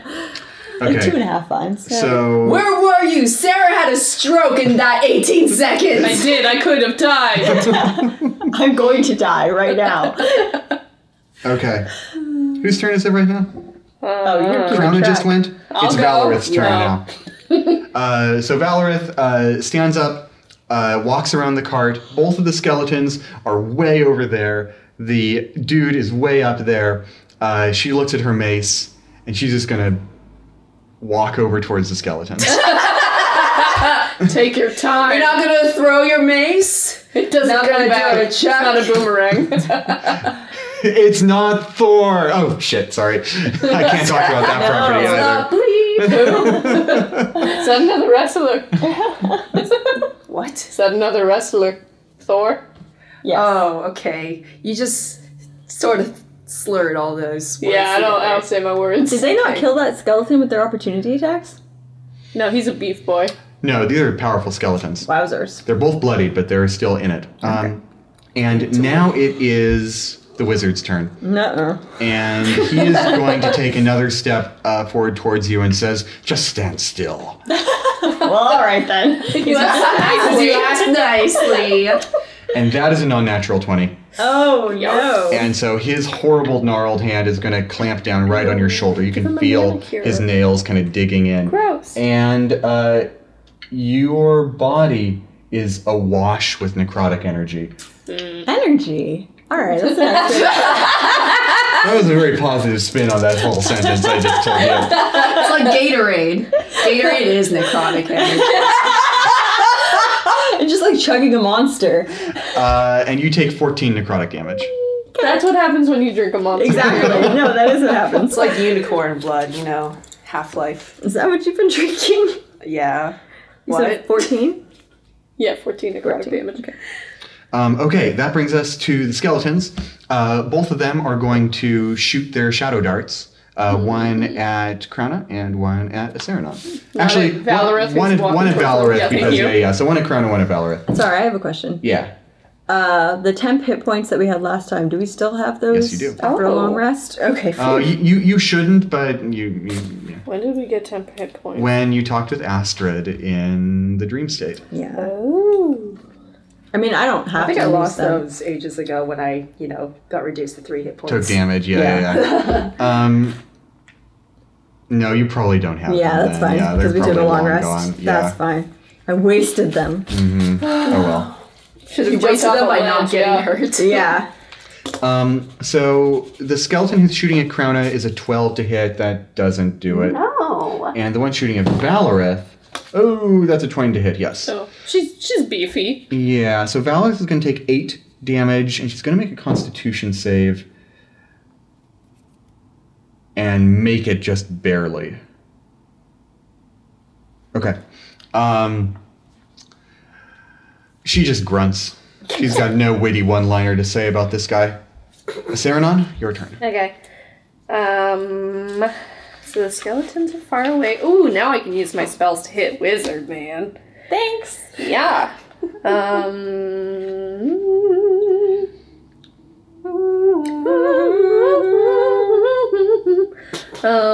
Let's try guiding bolt. Okay. Make an attack roll. Yeah. Let's do it this one. It's wisdom plus proficiency, so plus 4, I believe. Can I add my bardic inspiration? Yes. Okay, so that's 10, 14 to hit. 14 will do it. Thank God. Thank God. Thank you, Crowna. That was that little song that you were humming as you were looking through your spells. It's true. The song I got stuck in your head later served you well, huh? I need to get out another d6. Okay, so that's 4d6 blessed radiant D6. damage. Woohoo! Sexy. Okay, so that's 10, 12 damage. Woof. This laser beam hits him like a ton of bricks. Hell yeah. And 12, you said? 12 damage. Uh-huh. That's radiant damage. And the next attack roll made against this target has advantage. Nice. Bless you. He's Yeah. surrounded by a mystical dim light. And I was like, oh, I just couldn't see you before. Dirty boy. So, boom, this light hits him in the back. He roars in pain. He's bloodied. There's this big, like, burn mark now in his back where the radiant beam hit him. He staggers forward, and you see a holy symbol brush out of his cloak. It's around his neck, and it flies forward as Can I he's make hit. an opportunity attack on that holy symbol? Yeah, go for it. Snatch, snatch. Use them fast hands. Come on. Snatched his symbol. What'd you get? What am I rolling? Make A dice. make an acrobatics check. A die. Okay. 13. 13. That is enough to hit his armor class, so I will say yes. Yes. You grab I'll it. Grab You it. grab the holy symbol and you yank it from his neck. It is around a thin silver chain that snaps. And you open up your palm and look at it, and you realize you're agnostic. I barely know it's a holy symbol. I'm just like, Shiny! yeah, pure instinct. I'm like, I'm taking that. Make me a religion check. Actually, Magpie. make a religion check with advantage. Okay. Because I've been hanging out. With me. Yeah. You were You telling- watched me look at that barrel for Yes. so long. I was like, tell me about spells while we're looking at wood. 12? You would recognize that this is a Nerugalian holy symbol. Oh, because I've seen that. That's my bitch. I feel okay. That's why I got advantage because I've seen that every day for the last. I've got like 3 of them on me. Is this that motherfucker, the creepy dude, who was like, I love murder? Is it the motherfucker? He has his back to you. You can't see. Wait, who's the motherfucker? The priest who was being weird to me. Well, you were Oh, hanging yeah, out with but I Garth You two didn't Lolo. meet. I didn't know. Yeah, him you were at hanging all. out with old Garth Yeah. in the Garth Lolo. pub, getting wasted. We saw him though. Yeah, he was Bar. looming ominously when you entered town, but I like that you're doing the give it to him hands when you talk about the this guy. Aceranon hands. Yeah, I don't think Tico noticed him because I don't think he cared that yeah, much. I think you're exactly right. Get over yourself. That's my Tico impression. That was Aceranon's turn. It is now Magpie's turn. She's got a big splash of mud on her face. She's gonna walk forward and just. Well, they didn't mess up the makeup. And she's gonna look at all these skeletons, and let's see, can she? Yeah, she is going to use the monk ability, Step of the Wind. Spend a key point to dash as a bonus action.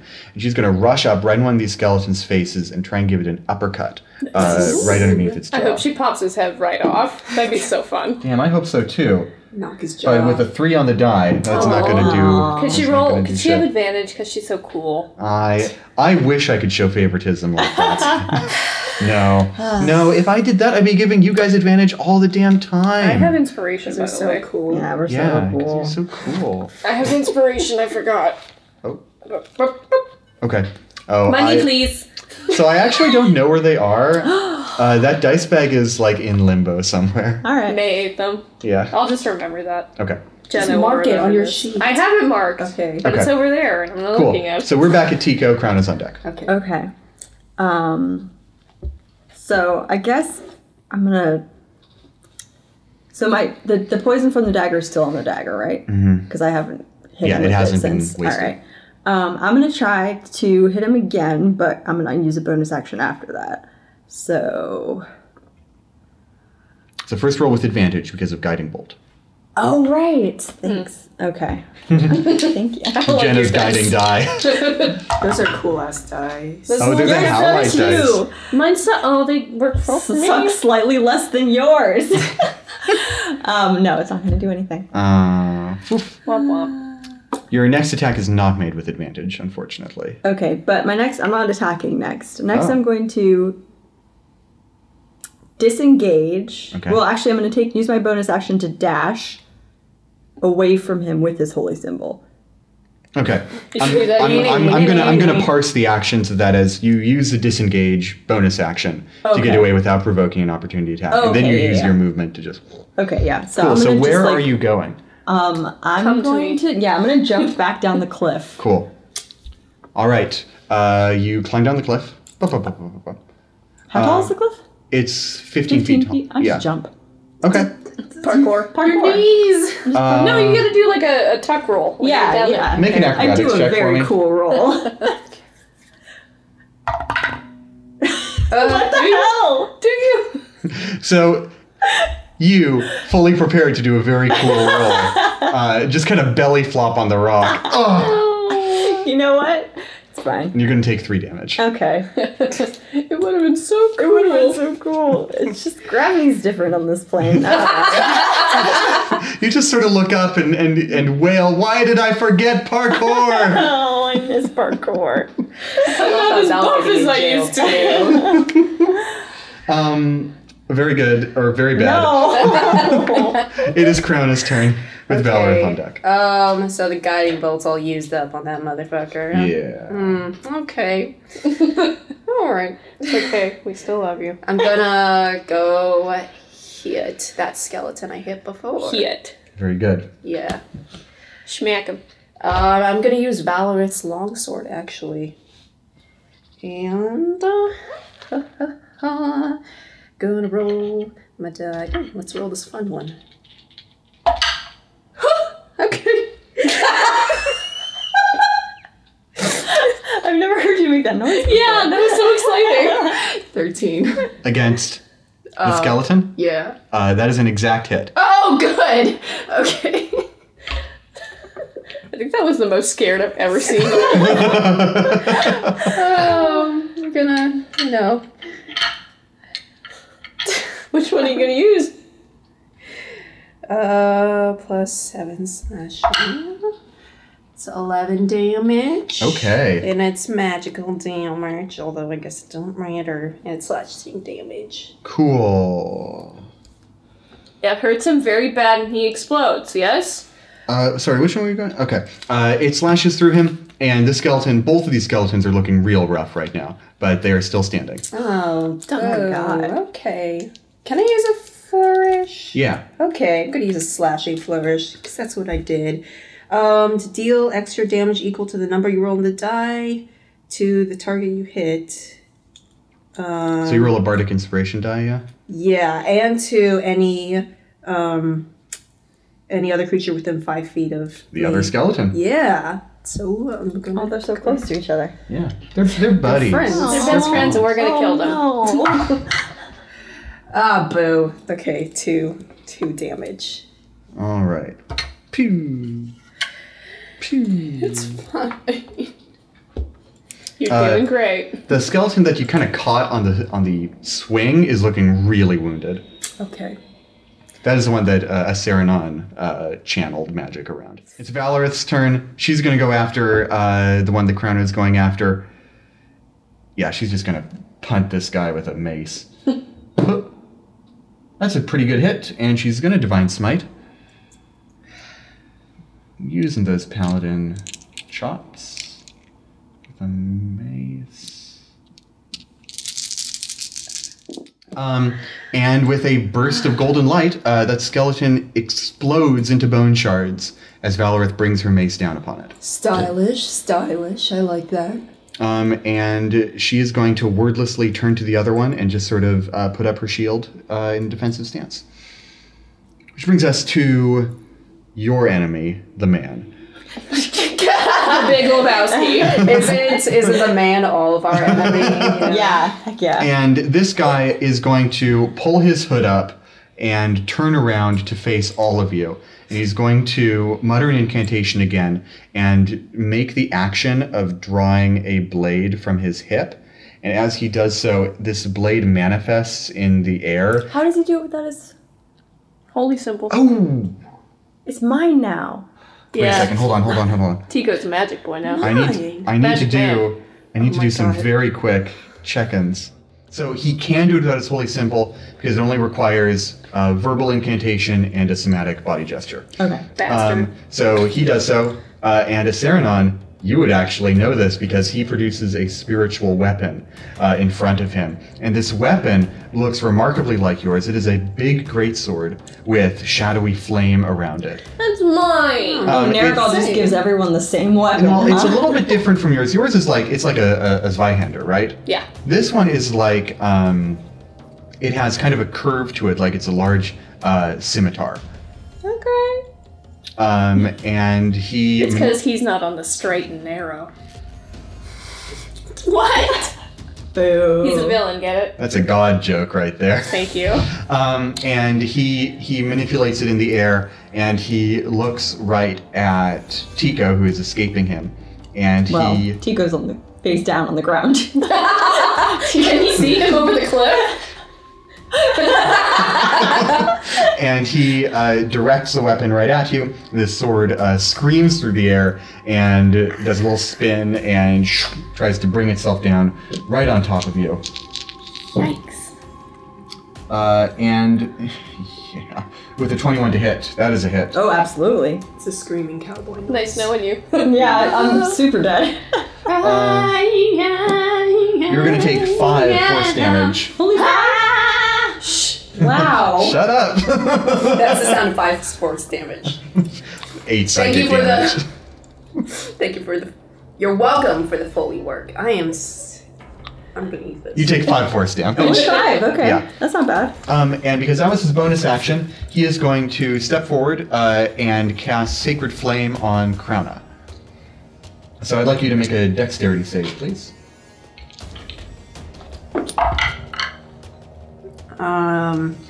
9. And you take 2 radiant damage. I'm gonna use Hellish Rebuke. Oh.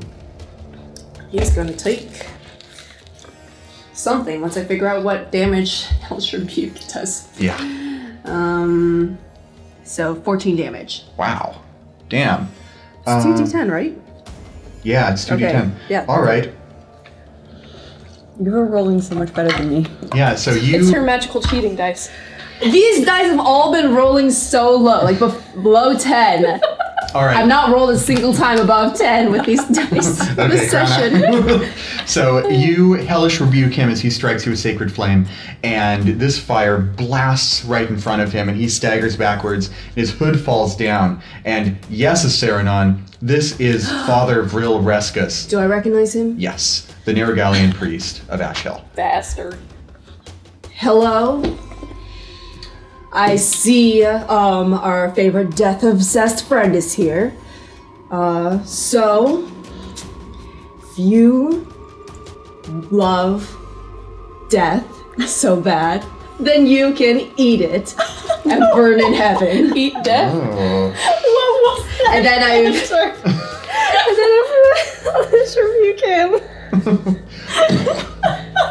I'm like sitting back, like, eat death? It's a new, Eat it! It's a new one. That's Voldemort. Yeah. Eat death. Oh, no. Okay, and this, like, confused look passes over his face, and then he gets, like, exploded with fire. He is charred and singed, but barely standing still. These last 2 skeletons on their last legs, one of them is going to go towards Magpie with its scimitar. First attack misses, second attack misses even worse. One of them is going to go 1 attack at Magpie, 1 attack at Krauna. Or misses Magpie. Ooh, a 19 will hit Krauna though.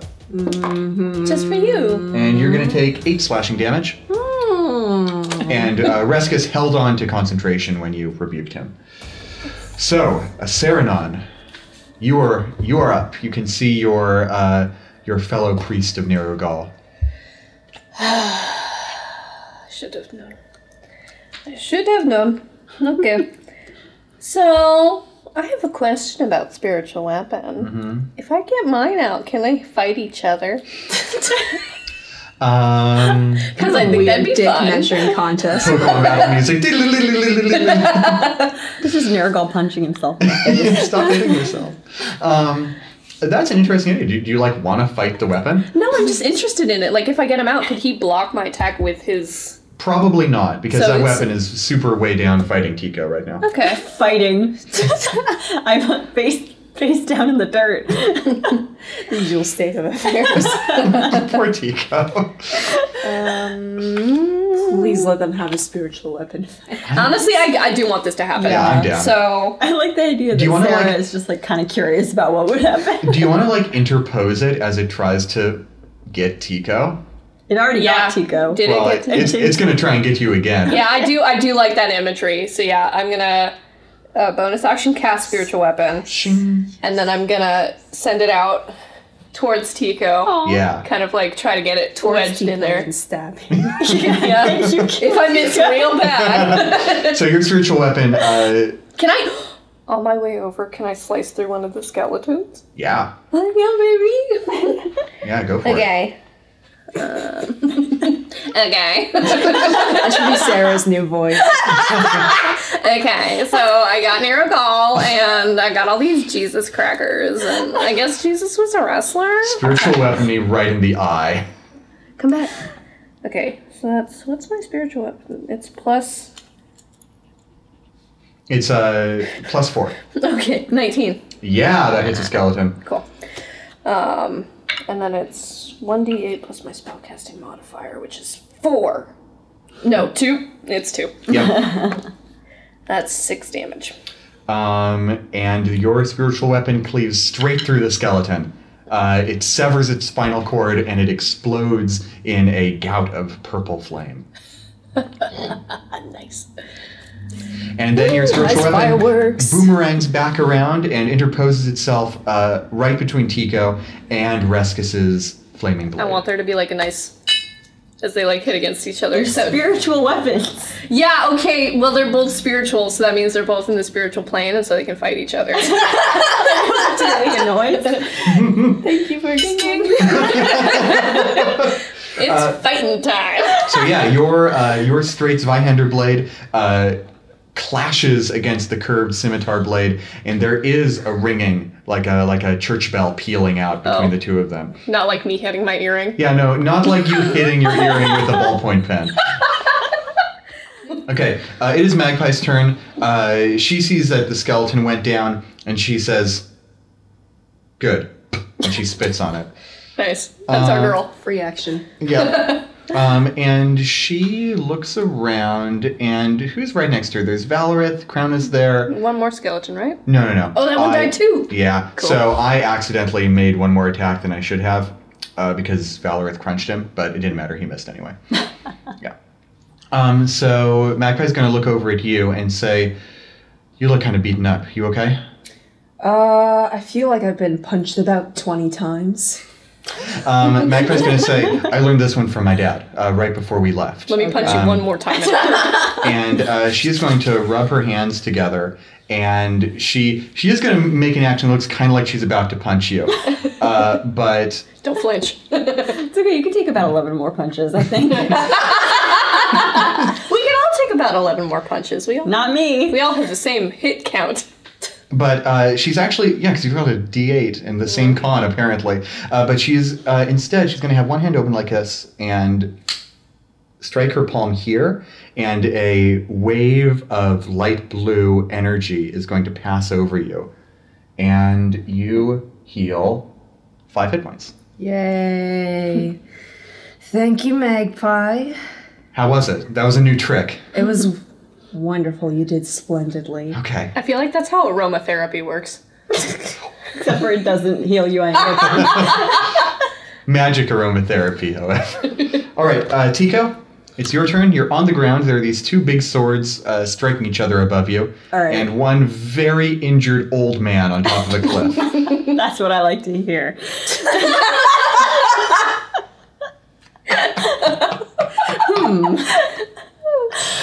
Well, I have this.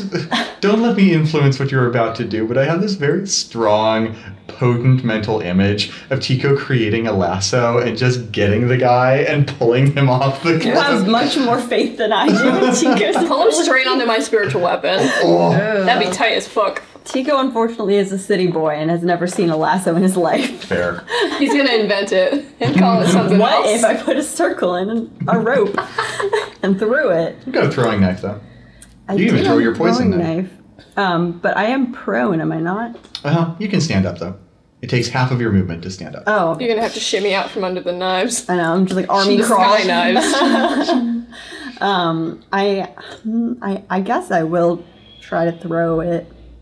Can I throw my poison dagger? Is Yeah, that stupid? it has a 20-foot range. Tico is stupid. He's impulsive, please. He's impulsive. All right, so I'm going to shimmy out, army crawl out from underneath the battle and hop up. I think I was going to just turn over and throw it, but I think that's probably not smart.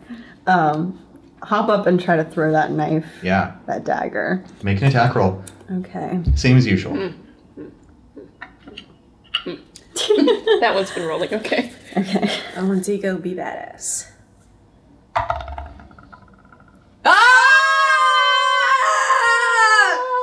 That a nat 20? Nat 20! No! That's when it counts! He was badass! Hell yeah, this is a poison dagger. Yeah. All right. Do you have the stats for that thing, or do you want me to... Yes, I have it. It's Okay. 1d4 plus 4, so I double that? Yeah, well, so you roll the dice twice. Okay. So But it is 2d4. also a dagger of venom, which means that... Tom Hardy is there. We gotta bleep that out. that's all right. 8 damage. All right, 8 damage, and he's going to make a Constitution saving throw with a result of 9, so he's going to take 2d10 poison damage in addition. Nice! But he has my dagger. In his chest. In a manner of speaking, he has it. Some might say he has your dagger. I am in possession of some blood. Is it in his chest, or could it be someplace cooler, like his face? Balls. So From a low angle? the question here is this a straight up murder right now, or do you want to I like want get him to be information? alive. Yeah, Okay. we need information. Yeah. Okay. So I think I'm gonna do it in his shoulder. Titty. Okay. His titty, yes. That is his chest, Cat. We've Yeah, been but through not the heart this. part. Not the heart part. The other side of the But chest. like yeah. right shoulder, like right here. Yeah, yeah. Right titty. Would Not- you go ahead and roll 2d10 poison damage for me? Oh, yes, I As will. venom disperses itself throughout his body. Sexy. I do love some good dispersal. 8. 8, and he, his shoulders, and he turns around, eyes wide, mouth agape, and falls off the cliff. Oh, How much falling damage? It's 10, 15 feet, so My it's sword is still 3. there. Can he land on it? Are you trying to eviscerate this guy? No, I was thinking of more of a, like, the flat side, so it won't be as much falling damage. Does that work? Or will he go straight through it because it's smoke? It's in a spiritual plane. It's definitely like physical though. Okay, here's what happens. So he is KO'd by that poison. He's at 0 hit points and unconscious. He falls over, he drops 10 feet and hits the flat of your blade. And there's a and as he takes 3 more damage and fails 1 death saving throw. Okay. And now you've got him on the skillet right now. Flipping like And a his pancake. spiritual weapon fades as he goes unconscious and loses concentration. Okay, I'm gonna lower it to the ground and just kind of move it out from under him. I still have it out, just in case. And then I'm gonna... Do I have... This is where we find out that everyone in Tenebrae has their heart on the right side of their chest. Everything's the same, but everybody's heart is in a different place. Everyone's just mirrored. I'm gonna use one of my prayer beads, one of my cure wounds, Okay. to get him back up so we can talk to him. Cool. Wait, can I grab my dagger first? Yeah, Oh, so, yeah, so take here's what you want sort of off the of order him. of operations here. Yeah. Aceranon gently lays down the spiritual weapon, slides it out from under him. He's like propped up on a rock or something. And Tico goes over, takes the dagger. Aceranon moves over with... Let's tie him up first. Yeah. That would Do you be have smart. rope? I do. I have lots of rope. So you guys are messing with that. Valorith walks over and says, That's the man who came to my cell the other day, right before you got me out. Oh yeah, what was that about? I don't remember. I think you might have told us last session, but I have no idea. I didn't tell you anything about it. He tried to buy me. My services, that is. He wanted me to follow you and kill you. Oh, cool. Is that still the plan? And my spiritual weapon is just kind of hovering next to me. Valorith looks at it and then shakes her head and says, "No, I turned him down." And she pats her pockets. "There's no gold in here." People can be paid in things other than gold. Divine blessings? I have no need of them. That's good again. Why didn't you tell us? I didn't think it was relevant. Somebody's trying to kill us. You didn't think that was relevant? It's a little bit relevant. We kind of want to know when someone is trying to kill us. Especially someone who claims to be a holy man. I think that part I don't care about so much. People can claim to be a holy man and still try to kill you. I tried to kill you. It's true. You're a holy woman. That's different. They're a little wild. I'm not a holy woman. I can beat you senseless. We're not for the laws of my god. As you can see, holy women are a little bit more wily. You got that right. Do not commiserate with me. You're both dumb as fuck. What are you talking about? She always like this? Yes. Yeah. She's gonna put the mace away and says, "Why did he bring say? him up." Did he say why he wanted you to kill us? What did we do? It wasn't clear to me. He wouldn't reveal his motives to me. That's why I said no. Oh, that's why. I'm not gonna work for someone I can't trust. Interesting. Yes. All right. Is he secure? Yeah. Here, I'll tie it up. I got 50 feet Knots. of hempen rope. It doesn't hurt. You've already kicked my ass once before. I'm not gonna risk it again. Not with another person on your side, Magpie and all that. Yeah, especially since we've leveled up. Yes, I definitely feel like my amount of times I can be hit went up. Yeah, so I'm gonna use one of my prayer beads. All right. The bead shines with light, and it heals him. Pretty damn good. 7. All right. He coughs, and a little bit of blood dribbles out of the corner of his mouth, and he sits up on the rock. Oh. The blessings of Nerugal upon you. You should have just let me die. Yeah, I kind of agree, Would have actually. been with I my wanted to god know then. why. Yeah. He does not deserve the peace of the grave. Explain yourself. I feel that I've explained myself pretty well to you, Asaranon. Sister. Do not call me that. You have forsaken our ranks. No. No, I am more of your ranks than you understand. Is the deaths of the innocent worth more to you than preserving our faith? Do you not see, Asaranon? I never once laid a blow upon you. I tried to remove you from this fight. I wanted you to remain uninjured and untouched, and these fools, these non-believers, to be killed.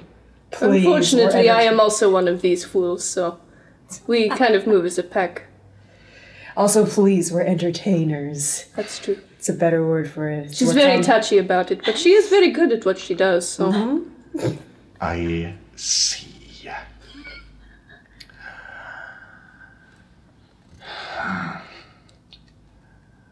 I still seek your help in finding the bones of Nerugal. Sorry, what? That is why I came here. You were dead a minute ago. How are you planning on doing that? I'm planning on appealing to your better nature.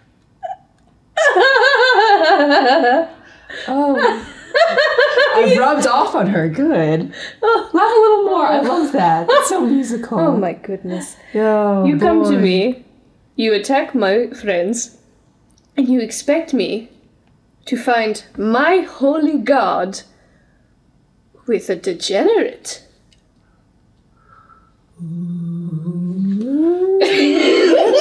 He used necromancy too. You hate that. I do hate that. From what I have heard, there has been much conflict between you and your so-called friends. I am freeing you of their burden. A burden? They are not a burden. True, we have had disagreements, but those arguments have made me better, I think. No, we're tight. It's true, we are tight. Mm-hmm. He looks over to Valorous and snarls, "Then you..." We all strike a pose. Fucking Charlie's Angels over here. Destiny's Child. Nerugal's child. You just want to say that because you want to be Beyonce. Beyonce? Crowna? That's Tico. He looks over at Valorith and snarls, "And you lied to me!" And Valorith says, "What can I say?" She's not gonna say anything. What can she say? Wait, what did you lie about? Us being cool. She said to me that there was discord amongst you. It's just when she plays her songs bad to hurt you. Dissonance, please. Oh, okay, I don't know much about music. It's fine. Okay. Why do You do your thing and I'll do mine. Yeah. And we're both very good at it. Aw, look at this. Our parents are getting along! But so why did you want to kill us then? Why didn't you just... It doesn't make sense to kill us. And the necromancy. I thought that was kind of not allowed. It's definitely not allowed. Did our collective superiority intimidate you that much? There's only one way that we could find the bones of Nerugal. It's not by reanimating his people. I don't think you fully understand. Then tell me. Squeeze this out of you like an orange. Do you know what an orange is? We've all got scurvy. That's why we're going crazy over here. He says, "When I first met you, Aseranon, I told you that I was ordained as a priest of Nerugal in the chapels of Marinval, at the temples there, and I was assigned to this podunk village of Ash Hill." Magpie looks offended. "As part of my service to the Empire. The people in the capital are aware of things that these farmers, these stone farmers, are not. It's that Nerugal's bones, they do exist. And they are also alive. And more than that, they are one of the three.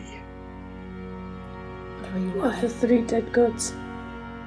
No, well, all 6 gods are dead around here. Oh, but right. they are one of the 3 great terrors that give our emperor his power. Renault? He is using Nerugal's bones. He is not called Nerugal in his state.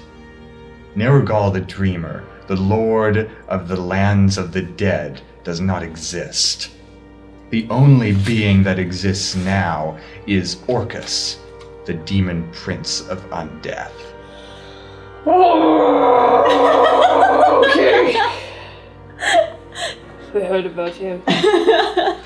Renault and many of his disciples have made pacts with this demon lord.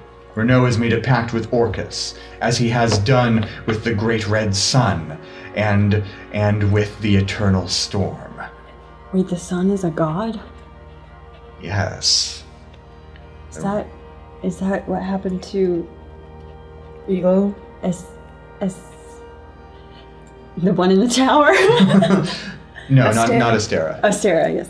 I kept thinking Estelle. Estelle is a goddess, though. Yes, I Let's know. be clear on this. So the Red Sun, is that what happened to Elo, the North Star? Yes. Yes. Hmm. Quick question. Yes. There's a tower with a red light at the top of it in Lumbra. That's- Do you know what that is? Yes. What? It is no tower. It is Elo's body. Cool. The tower is a body? Yes. Oh. That light you see on the ground from across the distant shores. Elo's body. It is dead, pierced through the heart by a weapon that can kill gods. And as over the centuries that body has grown, the corpse, kneeling, eyes open, dead, has grown cancerously. Until one day, my lord believes it will reach the sun and consume it entirely. So what's the eternal storm? The eternal storm is...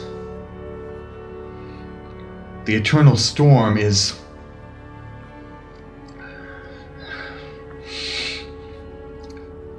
And his mouth twists and screws, and his lips seem to be glued shut as he tries to force the words from it until he, sweat beading around his forehead, spits on the ground. I cannot say it! It's the nature Kieva. The goddess of nature, Kieva, is what binds the storm to its anchor. Were it not for her lingering power, that storm would eat the entire land. No, the storm is another... Can you write it down? Oh, wait, we can't read. Magpie can. Magpie, can you read?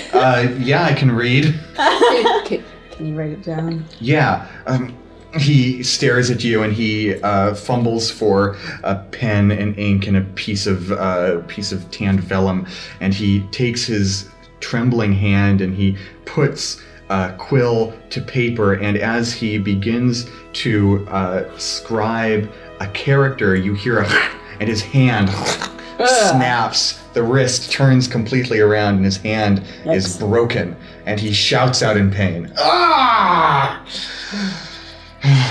Charades rules. What does it rhyme with? This is where I need to know more about our fucking world. Is it the dragon good? Actually, Valorous is the one who says this. No, it is not Lotan Ratu. Oh, that's right. He's yours. Okay, so we've got mine. We've got Elo. Is it a god? Just nod your head, yes or no. What can I say? It is a god. It is not. It's not one of the six. It is and it isn't. Oh, it's like Orcus. How it became... Has it been distorted from one No. of the originals? No, it's... The Emperor calls it the Gestalt Soul. Gestalt soul. Yeah, the enchantments around it prevent me from saying anything more. Whoa. Cool. It is protected by the magic of millions of souls. The elves? Are you referring to the wall of souls around Lumbra? No, it's the elves. The elves. It is all that the goddess Kieva can do to keep that storm from running free. And that's why there's no nature. Yes. The storm...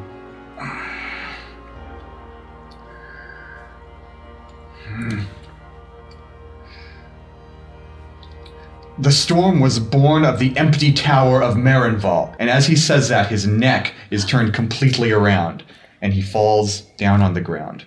Oh, how noble. What? I mean, he died to give us this information. Yeah, and it doesn't make any fucking sense. This was... Of who? A tower. No, it's a tower. Wait, say it again. So the capital city of the Empire, Marinval, Marinval. is known as the City of the Empty Tower, and he said that the storm was born of the Empty Tower of Marinval. So that has to be Astera. A tower. The tower. Yeah. Yeah. Could be. I wanted to ask him another question. Now he's dead. Cart his body around, wait till Sarah learns Speak with Dead. Well, Let's wash our hands of that now. I think we should move on. What do you think you wanted to do with Nerugal's bones if Renault has Nerugal's bones? And who fucking killed the gods?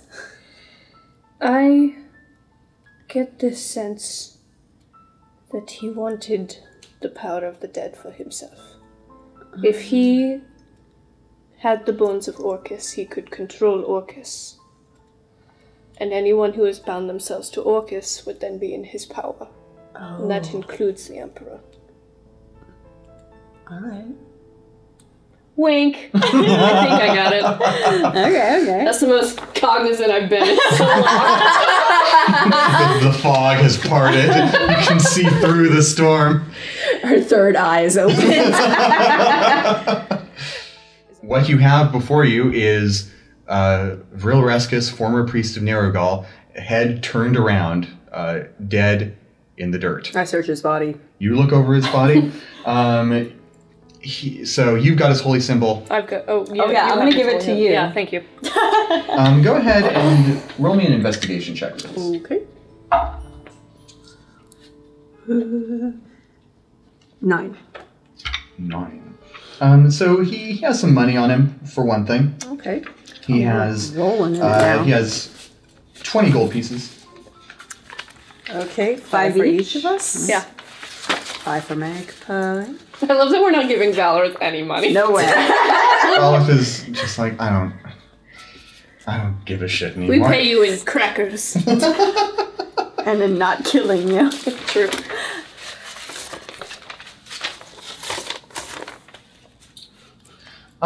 So I'm giving Saranon the holy symbol. Sounds good. And another thing that Reskus has on his person, on the third finger of his right hand, is a ring that has a signet seal on it. Oh, like the one Valorith. It could be used to seal a letter. No, we did that from...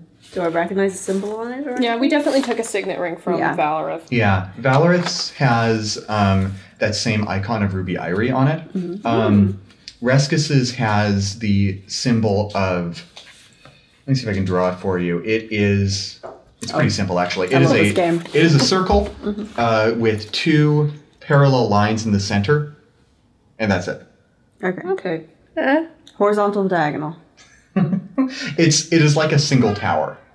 Oh, I got it wrong. Vertical. I got it right for once. God damn it. Do they go through it, or are they contained in the circle? Yeah, it's like that. Nice. Oh. Right. I got it perfectly right. Oh man, for once. Your third eye is open. But that's because you're a priest of Nerugal. But is that a symbol of Nerugal? It is. Fuck if I know. Valorith looks at that and says, that there's a symbol of Marinval. That's the empty tower. Okay. That makes sense. That's where he's from. So it's different than the symbol that Tico would know of Estella. Astera. He doesn't. He's agnostic. I know, but I just lore. keep talking about Estelle. Well, no, I get it. The name Astera came from, like, Astra and Terra. She's the sky and the earth. Yeah. Like, that's what's going on there. Just like Estelle. Yeah.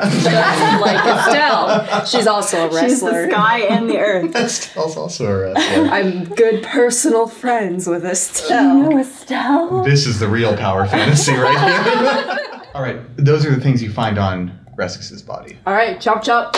Let's go. I want, very quickly, I put the holy symbol down on the ground, like right next to his body, like where he's laying down flat on the ground now, I assume. I put it at the top of his head.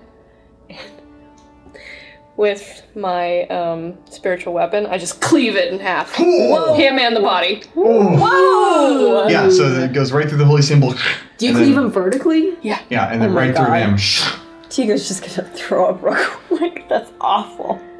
I do not trust necromancers. Where there is one, there is many.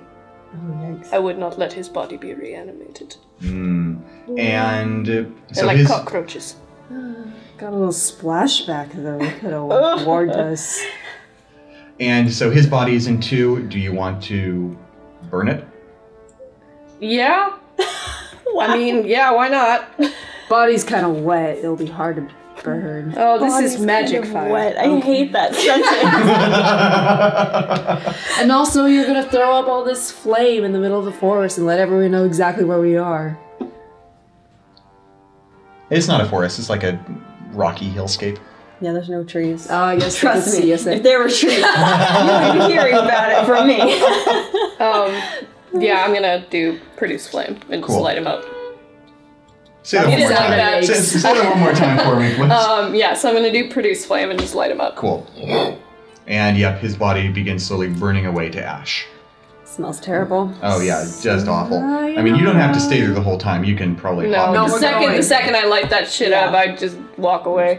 Who do you think those dead people were?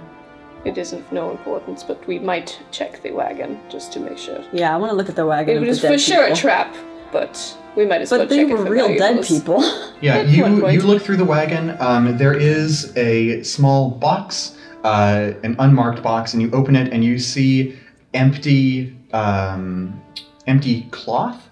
And looking around, there are a few flecks of what can only be described as like breadcrumbs. It looks as though they had some food here that has vanished. Weird flex, but okay.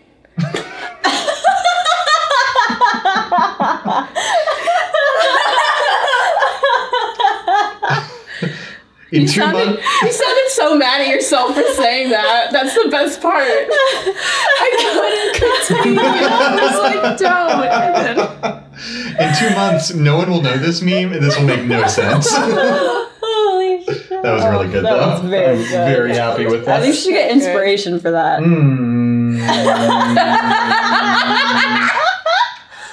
Yeah, but because I'm me, okay. God. Okay. 2 months, everyone will be like, she didn't deserve that. All right. I might take the white cloth just for materials. Okay. Yeah, The you spell got that some uses cloth. that shit. So it looks like the food disappeared or like they ate it. It vanished, probably. Okay. This card has. I wasn't tricking you earlier. It really has been picked clean. Okay. I forgot about that. Yeah, me too. I just kind of wanted to see if there was any evidence of who they had been. Yeah, it might have just been a trap. It might have been some poor group got ambushed by hobgoblins. Maybe they just crashed and got killed in a cart crash. Tigo was haunted by the ghost of Stonefist. Or Stonefist. Do we find their clothes anywhere? No. No, those clothes are gone. So you said those skeletons had skin that was just stretched. No. Were we fighting them when they were buck naked? Yep. You can't take it back. You already said it. Yeah, I already said it. Look. I was gonna do something like, oh, the shadowy fire consumed their flesh as they fought you, but no, I think that's kind of a cop out. I think that they were buck naked corpses. Okay, but Did they they're have junk. Okay. Junk don't have bones. Junk don't have bones, so I feel like it just fell off and we didn't have to worry about it. Junk don't have bones. I already t-shirt. Junk don't have bones. They had stretched out skin. Yeah, over their bones. You got Junk there. don't got bones. Okay. Anyway, That's the title of this episode. Junk don't got bones. Junk don't got bones. I feel like I want to see Let me inside write this that whole down. thing and find out what they were doing in their final moments. You can do that off camera. All right. Can we make it to the Ruby Ivory for the end of this Yes. episode? Let's see I what we do can really do. want to go to the Ruby Eyrie. Okay. You get back on the road, and your characters make all these jokes on the road. And you travel for some time, and there are a couple of stops you make along the way. There are tiny villages of maybe two or three houses, pockmarked across the land. And these villages have people who offer up some food for the day for you travelers. And you stay for a couple of nights across the way. And after about a week of travel, you finally find yourself at the base of the mountains that you recognize as perhaps once being Arvik's. And up at the very top of it, you see a city carved into the mountain itself. And all around the city are little glowing red lights, lanterns that seem to shine down red light on the entire town. You begin So Valorith explains to you this city. There's only one main gate to it, and it's well guarded. But the people who look over it, they won't recognize you, I don't think. If They haven't made a pilgrimage. There are stone black statues. I'm offended. We did break them, so if they've tried to go recently... And here's the thing. For some reason, I never submitted an escapee report when you escaped the prison. So we're they still don't there. they don't know you're out here. They won't be looking for you. Either way, you should probably put a hood on or cover up your faces. If you have magic, even better. Just don't want to attract too much attention. Will they not recognize you? That's what I'm most worried about. And she takes a big traveling cloak, basically a blanket that she got from one of the towns along the road, and she just covers her whole self up in it. I have a disguise kit, and I have costume clothes. And she looks at you. Oh, God's bless you. Please, would you please? And she like sort of taps her big blue scar over her eye. Yeah. Can we turn her into our aging grandma? I can do that. I am proficient in Tico's costume makeup. grandmama, who has traveled all this way to His see white grandmama. Yeah. He was adopted, yeah? That's true. Yeah? Yeah. Yeah. Valorith like clenches her teeth and says, "Okay, you know, Grandma. I've always wanted Grandma it is. Don't press your luck, kid." Now you're just like a real grandma. That's just what I thought she'd say. I'm gonna do a little costume makeup for everyone, actually, because better safe than sorry. Yeah. Ooh. Yeah. So you Grandma Valorith up. There are blue scars on her hands and on her eye, and We can just make that varicose veins. Easy. Yeah. You get her weirdly pale skin tone to the best of your ability. Her hair has still got that blue streak in it, but she just keeps a hood up and makes sure no one sees it. Oh, we could get rid of that easy. We could just like rub some charcoal in it. On her blonde hair. Yeah. A very dirty. She can have a little babushka scarf. Dirty grandma. I'm gonna put a scarf over her head. Perfect. And how does Crowna disguise herself? Oh god, she's gonna get rid of the scars she's got here from her time in the military. I love how D&D fantasy makeup kits have to have like rainbow colors in them. Yeah. Put in some hair extensions. You have extensions in there? She got a weave. Yeah. This is natural though, the undercut. Anyway, and I'll put on different clothes, stuff that's like not as flashy. Yeah. Actually, it's like, yeah, I'm gonna put on like, I don't know, like farmer-y looking clothes. And then, what do y'all want? It pains me to do this. And Sarah puts all of her hair up into this like massive braid crown, so it's kind of tight to the head. Like dog rock. Beehive. Not a beehive. You have so much hair though. How much? You can get it real flat. Okay. If you braid it well enough. I've okay. seen it happen. No, it's like a huge braid crown. Do you have another kerchief? Yeah, here you go. Scarves out the ass. Like a magician right out the... And she ties it over her head so there's not any red showing. Huh. That's all I need. Oh, all right. Okay. You want a wig? I got wigs in here. No, I don't need a wig. Okay. Thank you. No, I think I can get away with being a priest. I want to look like a monk. Oh. Oh, you and Magpie can be monk buddies. Yeah. Oh, we can switch. Yeah, okay. Actually, can I just swap clothes with Magpie? I feel like that would be fun. Magpie? How tall are you? 5'6"? A little shorter than Magpie, but I think you could pull it off. I'll just be cute. Roll the cuff the pants. It's a look. I'm gonna Yeah. like just, draw some tattoos on Tico. Oh, yeah, whatever. good call. Face tattoos. Yeah, face tattoos. Magpie takes off Valorith's spare jacket that she took from her wardrobe. Is like, you want this? I feel like maybe I shouldn't wear Valor's jacket. We should hide that. Yeah. Bundles it up. Oh, but it was tucks it reversible, away. wasn't it? I wouldn't. Yeah, no. Can you give me a giant scar? Oh, yeah, if you want Yeah. one. Just a big old X here and a X there. Yeah, like an anime scar. Yeah. An anti-hero scar. Hell yeah. What's anime? It's a wrestler. It was a wrestler. It was my It was his shtick. second favorite wrestler. Yeah, so you and Magpie swap clothes. Cool. So you all I look... look like the Tenebrae version of a car salesman. Just sleazy. That's just normal. What do you look like now? Wow, you know that's not my aesthetic. It wounds me so much. Actually, Yeah. I would love to see a salesman who dresses like Crowna. I That would would be a buy lot of every fun. single car from them. Yeah, Thus just- disguised. Yeah? Yeah.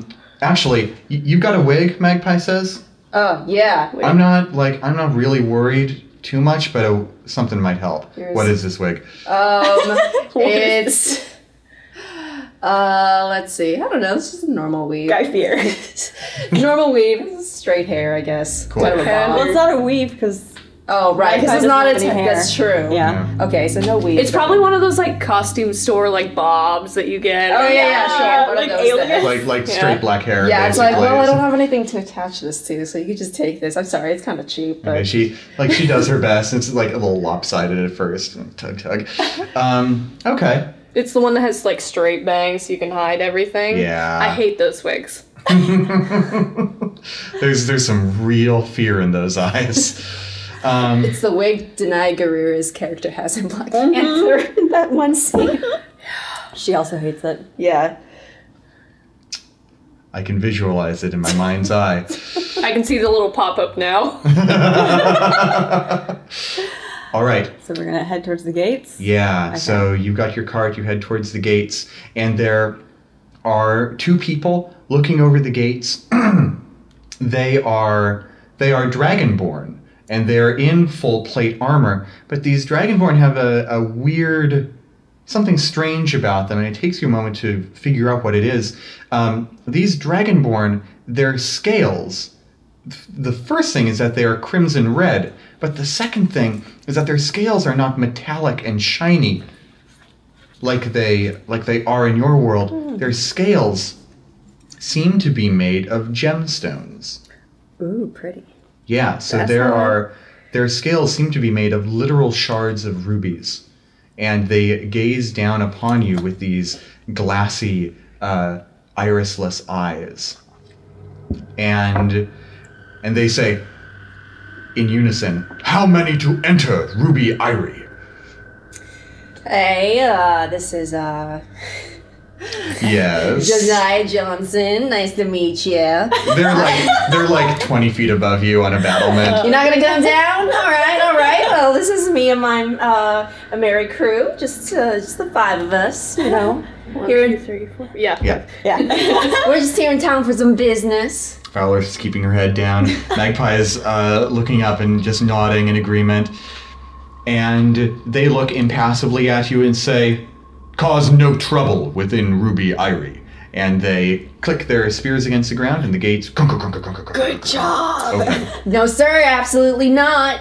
We'll be heading right on in, and if you're heading on to the wagon trade show later, you can go ask for Josiah Johnson. We'll see you there. Oh my god. Janae Johnson. I said Josiah. No, you said Janae. I meant Josiah. Janae's my stage name. As for the real one, I'll treat you right. Get you free coffee. The password is Josiah. Everyone else thinks I'm Janae. Incredible. But for 10% discount, just say Josiah. And you enter the city, and you find yourself on one major thoroughfare that seems to run from the main gate straight down for about a mile until it terminates, and you can just see it straight shot down at a huge gate of wrought iron that twists with Baroque patterns and even seems to have roses and thorns fashioned around the bars. And on either side there are people. The whole street is awash in red light. All of the greens of your skin are turned almost jet black in this weird light. All of the unusual colors of your purple skin and your hair and Valorith's, I guess her blue is gone, but everyone is just in this weird sheen.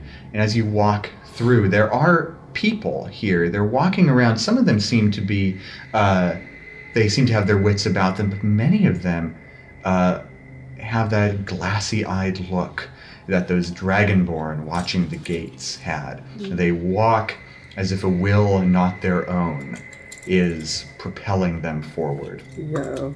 Are a lot of them human? Are there a lot of Dragonborns? There are more Dragonborn than you've seen so far, which is to say, well, you've seen none of them so far in this journey. But you would say that maybe every sixth person you see on the street is a Dragonborn, and they all have this gem-like scale pattern.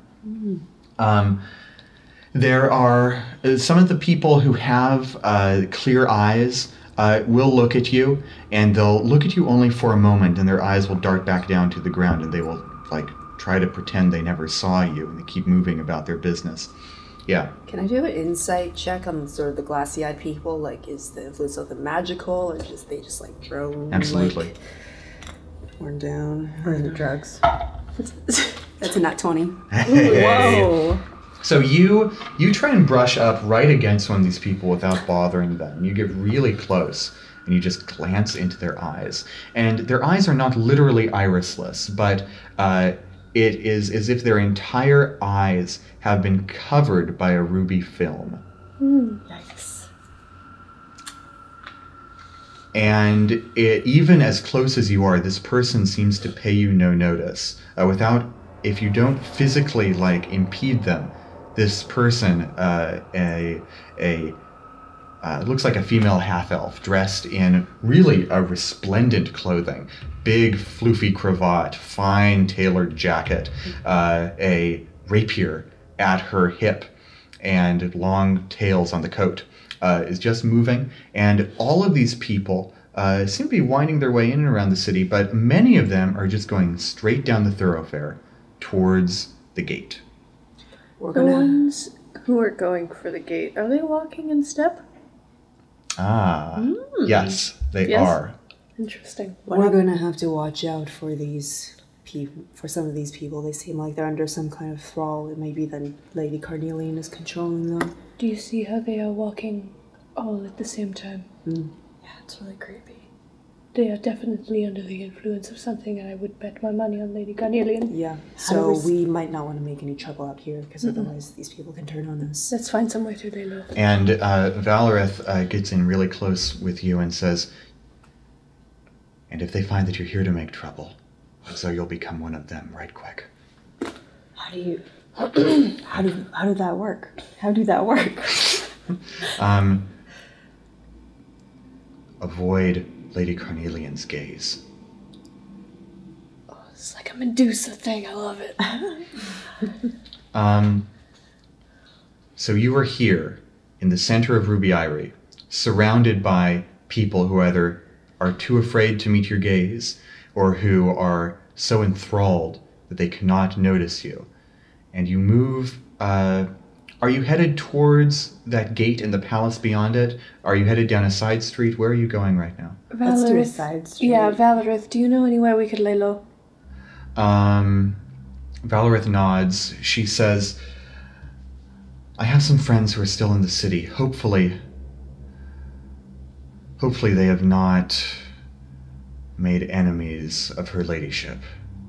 They should be members of her guard, but no one trusts her that well. There are definitely people in hiding with them, or there were when last I was here.